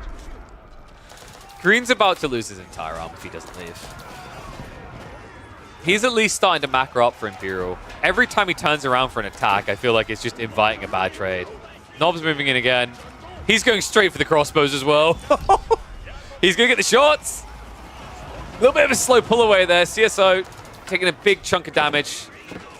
And now I think you just need to leave. Like, you just can't fight against Nobs. I thought he was going to be teching up, but it looks like instead Green's going to continue to play H3. I mean, in fairness, he did heavily deplete B's army, but the reality is it doesn't matter when you get this many Nestabees. Yeah, a little bit surprising you went Springles instead of choosing the tech up first. The thing about these Nobs is they're not going to arrive in your base for like a good 30, 40 seconds. So you could rush your tech and then build Springles and just have the shutter triggers, right? Which makes it very easy. Instead, now choosing to add Springles, but also add Horsemen. It's ludicrously expensive at this stage. Fairness is only adding 3 though, right? Like if he was queuing up 10, 20, this tells you he's playing into the vet for a long time. Looks like instead, he's just trying to slowly pace himself here because he didn't have enough gold. And there is a keep rush, but that never works well against China. This Civ. Keep goes up first for B. Garrison's going to come in. Nestabees are also chasing onto this. Lancers are reaching in onto the Springolds. Second wave is now arriving, and the Nestabees could just win this out. A grab for the same gold. An unfortunate situation. He didn't have another choice, though, as B had already walled off and absorbed the 8k on the east side. SS villagers are going to have to run away. B will be able to block this, though, and this is a bigger deal for the Rus than it is for the Chinese. Remember, China still has plenty of gold to work with on the flanks. They've got the 4K over here. They've got 2K remaining here. And they also have taxation. Now, admittedly, Green does have 4 relics, got high trade house. But I mentioned taxation for a good reason. This crap is just absurd. It allows you to kind of balance out against extra relics. High Armory is now on the way, though. The question mark is whether Green's now going to have enough gold once he reaches there. I think he's still got how much left here? Okay, that's actually better than I thought. I thought he'd be down to about 2K total. He's actually sitting on 4K in reserve. So that's actually not bad. That'll allow him to get to the Imperial Techs. It won't allow him to get Streltsy, though. It's too expensive. I think that's the part that's kind of scaring me here. It's like when you go into Imperial Age, what's your plan without Streltsy? Because your opponent already wants to build spears. The good news is you can at least stop him from winning with Nested Bees by doing this. The bad news is I've got a really, really uncomfortable feeling that Imperial Palace Guard spam is on the way. And what is up, my boy Lash? Big shout out to him. Thank you very much for the raid, my friend. Hope you had a good stream. Good old Lash. Been splitting his time between the AoE 4 and the Stormgate. Been killing it in both of them. Love to see it. Also, we're now raiding across, but I think this is too little too late, folks. So only 400 gold left over, so any value in this area is going to be removed already. You might be able to kill a few villagers, great, but I don't think that's really what you want to run over here on the east side of the map for. It means all attention is now going to be on that west side, but the keep is being lost, which means a big edge now for B, as he's already macroed up, has what he needs for Castle Age, oh, Imperial Age rather, and you know what that's going to be. The biggest of gates now on the way.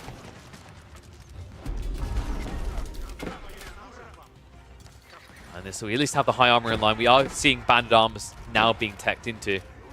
Another scary thing is if your tech timing didn't allow you enough breathing room to start prepping imp techs, i.e. the unitechs, that's where B can just annihilate you here. It's kind of dumb, and I still don't think they should be allowed to do it, but Chinese can supervise unitechs. So they can basically push them out in like 30 seconds, right? It's not remotely reasonable in my eyes. You know, usually the logic is like, if you tech this much earlier than your opponent, you should be able to have that potential edge. But let's say you like, you know, Roost tech, and let's say B wait an extra minute, he can still mirror your uni timing, which I shake my head at every day of the week. I don't think there's any civ in the game that can research unit techs anywhere near that quick, right? Iobid, but that's like, it's still a minute long, right?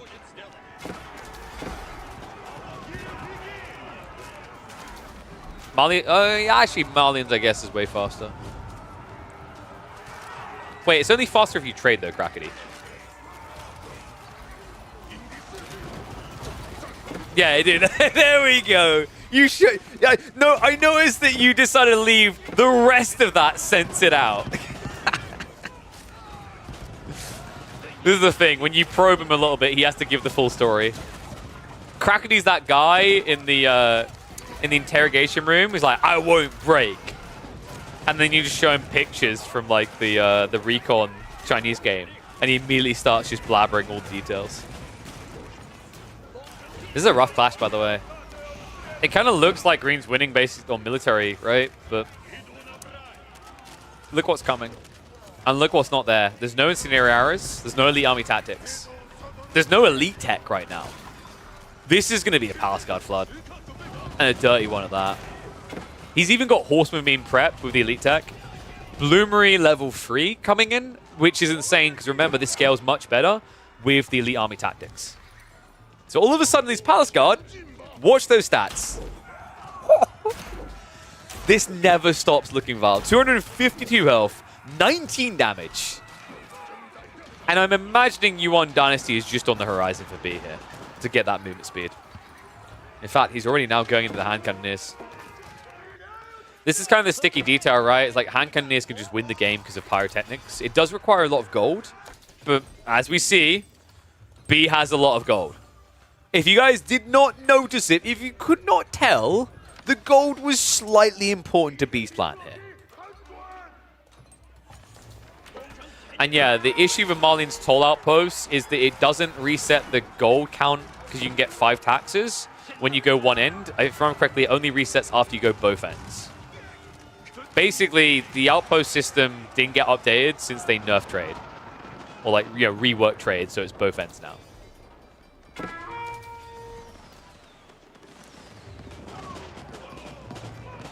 Oy, oy, oy. A lot of men-at-arms coming here. In theory, if Green can get a bogged-down fight, it's good, right? But if Yuan comes in, I don't know how you get that fight. Funnily enough, Yuan is not being prioritized. It's just more hand cannoniers. Pyrotechnic's now on the way. Biology also coming. Horseman race to the backside, though. I'm starting to think B wishes he had Yuan. Because if he had Yuan, he could semi-mirror the Horseman's movements, right? Like, they'd still be quicker, but the difference would be negligible. Right now, there's just wave after wave running around on the backline farms, and CSO, I thought we were going to have to get ready to write him off here, but these raids, definitely getting the damage in. Problem is in the center, right? Like, can you win this fight over the gold? That's what I'm a little bit worried about, is we do have a Bombard out, but it's not going to be a quick blitzer here against a Keep and a Great Wall Gatehouse. Blocker on the gold on the west side as well. Definitely feeling the pain of these raids. You can see that his income wasn't really able to impress at the moment here. His horseman count is low. But the hand cannoneer numbers are scaling, folks. And that's the problem here, right? Over time, this will be the win condition. Streltsy are always written upon as this crazy late game unit. And I agree, you know, it's 90-90 for a gunpowder unit. It's basically a 25% discount. And the longer you fight, the better you get. Problem in this particular matchup is I don't really know if I'd say any hand cannoneer is better than Chinese hand cannoneers. They get an extra 1.5 tile range. That is almost 50% more range than standard hand cannons.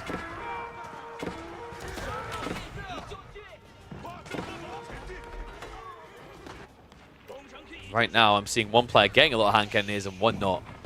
Going men-at-arms is kind of rough here. Like, mass horsemen would at least make sense. You've got the boys' fortitude for the extra health, and your account unit hand cannoneers. Men-at-arms just doesn't feel like it's it. It's more cost-efficient from an effective HP standpoint, and it has better DPS exchanges against units on a wide spectrum. And I think he's so focused on trying to deal with the Pass Guard that he's locked into this. But it just means over time, the hand cannoneers win this game. So really what you need to do now, if you're CSO, start raiding. Do what you done earlier. That was great. That raid was fantastic. You need to keep doing that. It's going to become much easier if you can get to biology. A little bit of delay arriving in it. Because he did choose to prioritize the elite army tactics instead. We take more range and more attack speed, more range every day of the week. If you have more attack speed, but we both attack and move at the same, at the same pace, a good player will just stutter away from you. So by the time you're in range, you've taken like 3, 4, 5, 6 shots. I don't know how many. It's going to be a ridiculous amount, right? Well, it won't be more than I say 4 because you're going to be running at them the whole time. But that's expensive when you consider just how hard hand cannons hit. And also, that's creating a vacuum scenario where both sides don't have melee. Both sides will have melee. And that's also another edge for the Chinese because although they have slightly less armor than standard men-at-arms, they have more health. And that's what really matters. Their effective HP is high enough.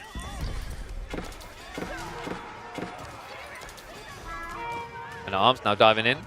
B will vacate the area, going north side through the wall.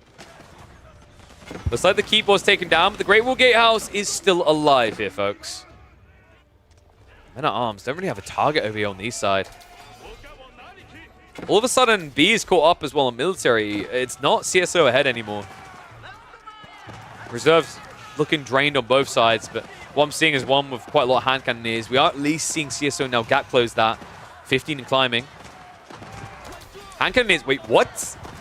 B doesn't even try to back them up here. Stands his ground.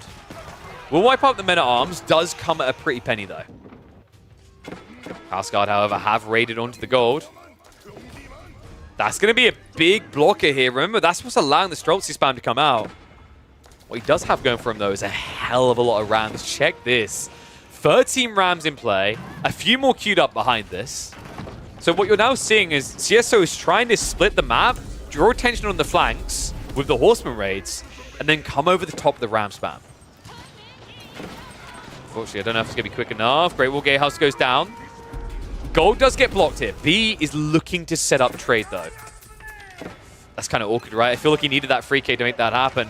So good timing here. CSO blocks that out, but B now taking the lead with military. What's happening? Oh my god, CSO didn't realize. He had nothing in queue. He queues up almost 50 units here. But that does mean for the time being, B has the numbers. So if he can lock down a fight in one location, he can kind of push this back. And I think CSO realizes that he starts to back away. Ram Spam continues to move south. No Stonewalls is kind of weird here, right? Like B, I don't think he expected to have to deal with this on the left and the right so much. A Horseman Palace Guard now, he will start chasing this down. Still no Yuan Dynasty coming out is a bit surprising. I think this is the stage where it would have been good for B because his opponent is still building a lot of Horsemen. But I think he just values the hand cannoneers too highly. So he wants to keep scaling that count. That's the other thing, by the way, that makes the Chinese hand cannoneers the best in the game. Is it's not just the extra range. I mentioned that over time your opponent will gap close. If you get Yuan, he can't. There's only a few civs that potentially can, like HRE. Asgard are going to force a defense on the west side. So we have got some gold gathering coming in again. Meanwhile, another wave of horsemen to the east. I mean, hand cannoneers should be able to hold this back pretty easily, though. It's pulling for it now. Trade has begun.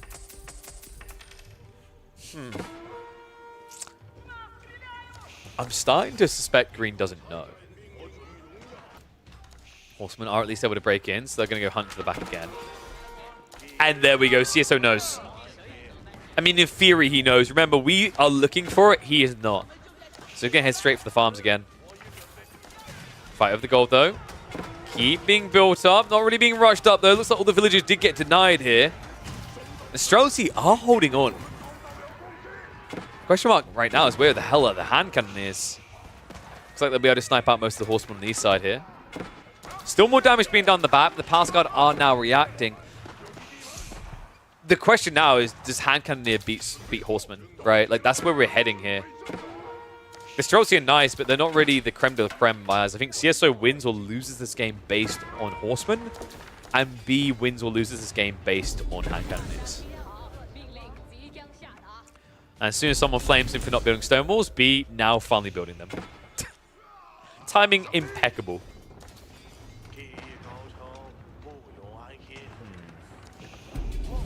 I'm still not sure who's winning this, but I kind of like that, right? That makes the game sick. I hate it when we just kind of know the clear outcome here. Like, oh yeah, this is now 90% favored. You can kind of see a way in which either player can still win this.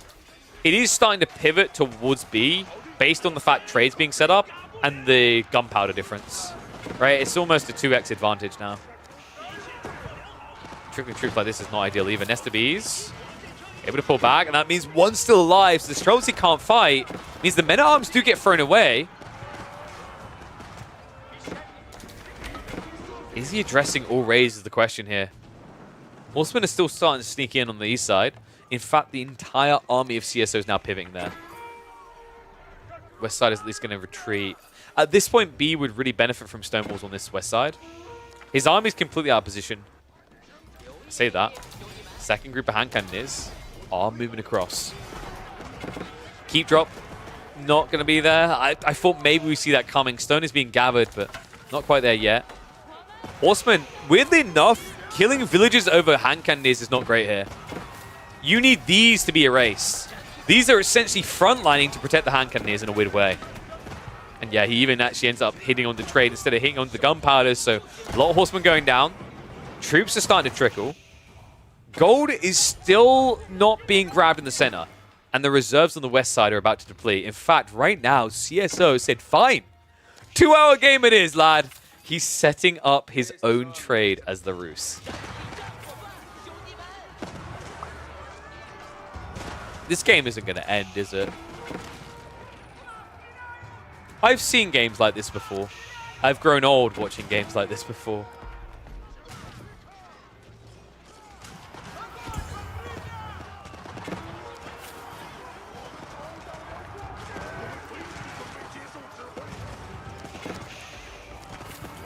Wolves are going to try to sneak in here. Walls are getting complete, though. This is starting to get a little bit daunting, this gap right here. It's the quality of the army that really matters. And the crazy part is B has both the quality and quantity now. Streltsy count is down to 13. And yes, CSO is getting trade. He will be able to build more Streltsy, but he needs time. He only has 12 traders right now. That doesn't allow you to afford a lot long term. You want to get up to like maybe, I'd say about 30 traders, so you can just non-stop pump Streltsy. And that takes a bit of time. That's going to give an opening.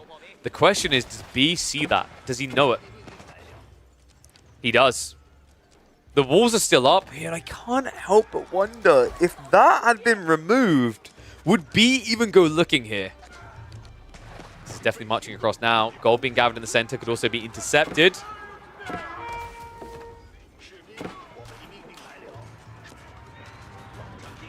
In fact, B is just waiting for the rest of the hand cannoniers, I think.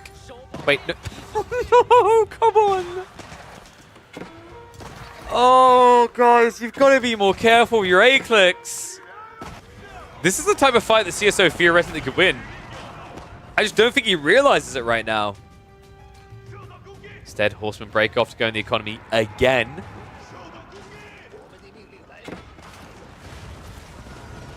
B's full force will be here in another 1,355 shots. Okay, he finally realized. Oh, dude, that has to be so tilting. B, he must have been sitting there going, when are the hand cannoneers arriving? I kind of want to win the fight. So that's giving a little bit of hope to CSO. He's going to be able to hit the backside. B is pop blocked with food reserves, though, so this won't just outright kill him. You need to start forcing trades as well. I think that's where CSO's been a little bit reluctant, a little bit slow, because he sent all the horsemen in. He didn't have that pincher on the main fight. Candiz will move over to gold. That's going to block it out. Screen now backing away from that. Keep in mind, if CSO gives up too much ground here, he loses trade entirely. So very important that he starts to make a stand in that area. Horsemen on the backside are starting to get mopped up. B has lost a lot of villagers, guys. He's lost 152 villagers in this game. Yet somehow he's still ahead. I can tell you what that somehow is. Are you ready? Coming close. I'm going to whisper it in your ear. China. Hopefully that answered any questions you might have. The amount of times I'm watching hand cannoneers just attack pointless targets is hilarious in this game. B's got Yuan, guys. We talked about it as the win condition. It's online. Big problem that B's had is reacting to those raids. It takes him so long to move from west to east side, but this is going to fix it. This is what he needed. Rewall's coming in. Main army's arriving much quicker, much swifter than it did previously. And you see the desperation play here. He understands he needs to reset the counts entirely. Mass Mango strat is the one way CSO hopes to regain control of this game, but with Yuan Dynasty now in effect, it may be a choice made at the worst possible time. The issue now is he just doesn't have a great front line to hold for Mangoes. Just watch this. Runs in, swipes through. Streltsy now frontlining for him. It's going to be a backup for the time being, but Hanken is also now in the way. Walls are at least going to go up from B. Not going to be able to fully complete them, but it would delay long enough. Now you can focus on the big fight. I think, actually, at this stage, CSO just has way too much economy. It's basic numbers games at this point, right? It's 80 military versus 40, 50-ish, right? 80 versus 50. And we already mentioned the pass guard are pretty damn good at this stage. The hand cannoneers are just going to win out, right? Against anything in a one-on-one. Mangoes are at least buying some time here. This is quite impressive. However, there's a lack of bio. Horsemen riding through. Pass guard roam around as well. And I think with the Mangoes now gone, I'm not really sure how B doesn't win this. CSO kind of picked himself dry there. He's still got some trade going. Key drop to try and protect it, but I see a giant open goal here waiting to be scored. And you're right. For some reason, the logo kept popping up. Thank you very much for that. Let me just get rid of that quickly. Oops.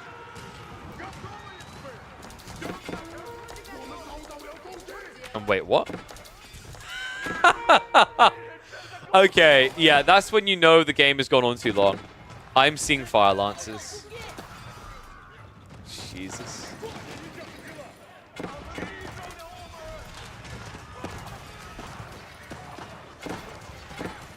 I think this is the closest B's been to CSO's base in a long time. The problem now is with the Mango's gone, he's not really doing anything truly about the hand cannon account, right? I mean, he has got a breakthrough here, but I hate China, dude. I hate China's late game. Yuan Dynasty, man. 1.29 movement speed on what's meant to be this high DPS unit, this vulnerable because of movement speed. Doesn't look like it, right? When it moves quicker than Men-at-Arms. When it moves quicker than Streltsy. When it moves quicker than Chinese villagers building a wall. The biggest threat of all. So how do you win this now if you're CSO?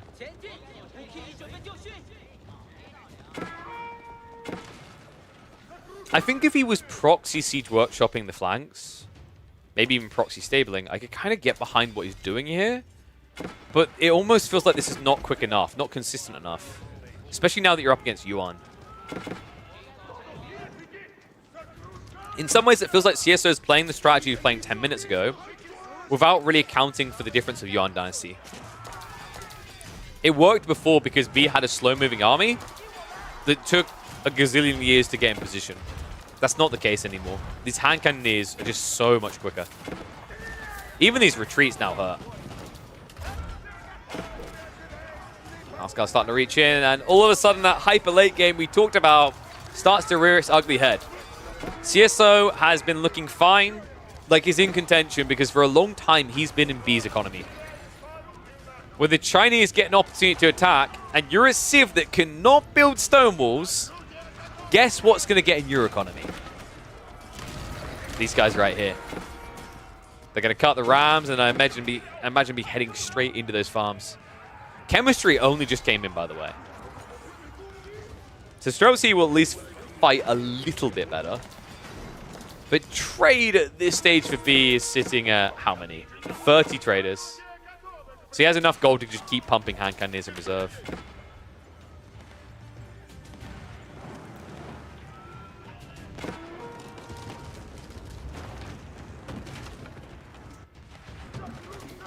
This is just turning into a drain game. You know, sometimes we see B play these hyper-fast games around Feudal, and we forget what kind of player he really is. B is one of those players that actually loves the drain game. When it hits late game and it's just about hoovering up the whole map, he's actually a really big fan of playing like that. It was actually something he was renowned for doing a lot in StarCraft 2 in particular. And that's the kind of game we now have. It's just about taking what little resource remains. At this rate, wood is going to become a resource as valuable as gold.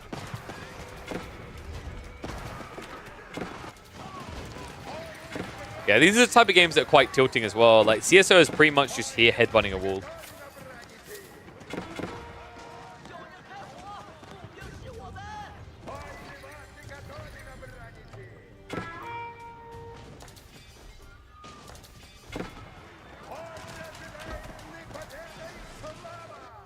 I wonder what B is really waiting for. We've got the Fire Lancers finally on the way. You could potentially go for a landmark victory. I don't think it's necessarily important.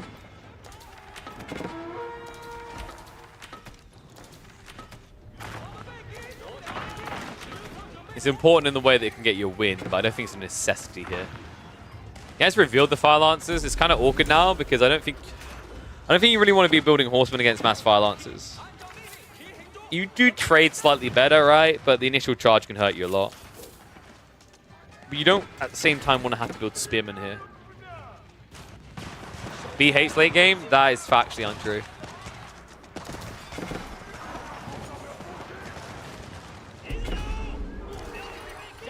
The reason why B prefers to play early game now, he's dividing his time. And when you divide your time, it just makes more sense. GG comes out, though. Finally, it's happened. B gets the win, and he did take the set. CSO conceded the final map and took the knee to be eliminated in King of Dry Arabia. B keeps his dream alive. Yeah, so just to kind of really glaze on that, because I know someone's going to be like, what do you mean about B like like the reason why he prefers the other game. If you have less time to commit than someone who's grinding out the hyper late game scenarios, you want to focus on your early mid game because you can do more runs of that. You can play out more scenarios, more mutations than if you play the late game. That's why. But B is a very big fan of the like hoover up the map strategies. He always was back in StarCraft as well. Okay. But with that in mind, we've been live now, what, 3 hours? Yeah, not the longest of streams, but we at least were able to pad a little bit with something else to watch tournament-wise. I think what we'll do now is we'll find someone to raid. Reminder, 3:30 p.m. CEST tomorrow, Grand Finals, the final 2 matches of the free-for-alls. Make sure you're here watching either on YouTube or Twitch. Actually, watch them both. That definitely helps me a lot because we are going to have the final showdown in the $1,000 free-for-all tournament to see who's going to be the champ of the War of Lords. Will it be Beastie? Will it be one of the Vietnamese players? Will someone upset and surprise? All that to come. But for now, let's find someone to raid. I did see someone exclamation mark HelloFresh. We're still partnered with them for the remainder of the month. Take advantage of that now. If you go through and use that link, you will get your hands on 10 free meals for free on me, as well as appetizers for life, as long as you keep the subscription going. So definitely a lot of value there. And be sure to check out the other links we've got down there. We've got plenty of things going on at the moment.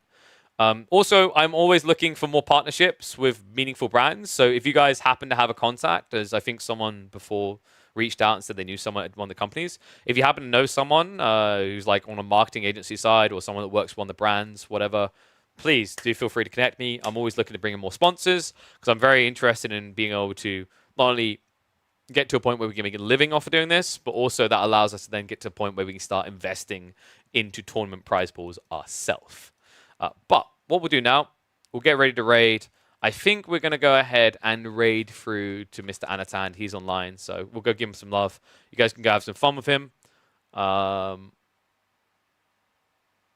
It's probably going to end up queuing into Beastie by the looks of it. Actually, I don't know if Beastie's running game. But that's it from me. Back tomorrow. We also have a show match coming on Friday. So be sure to tune in for that as well. It's going to be Killjadi versus Voldemort in a best-of-7 around midday. Should have more details on that tomorrow. But hopefully I'll see you all tomorrow for more competitive free-for-all action. See you soon.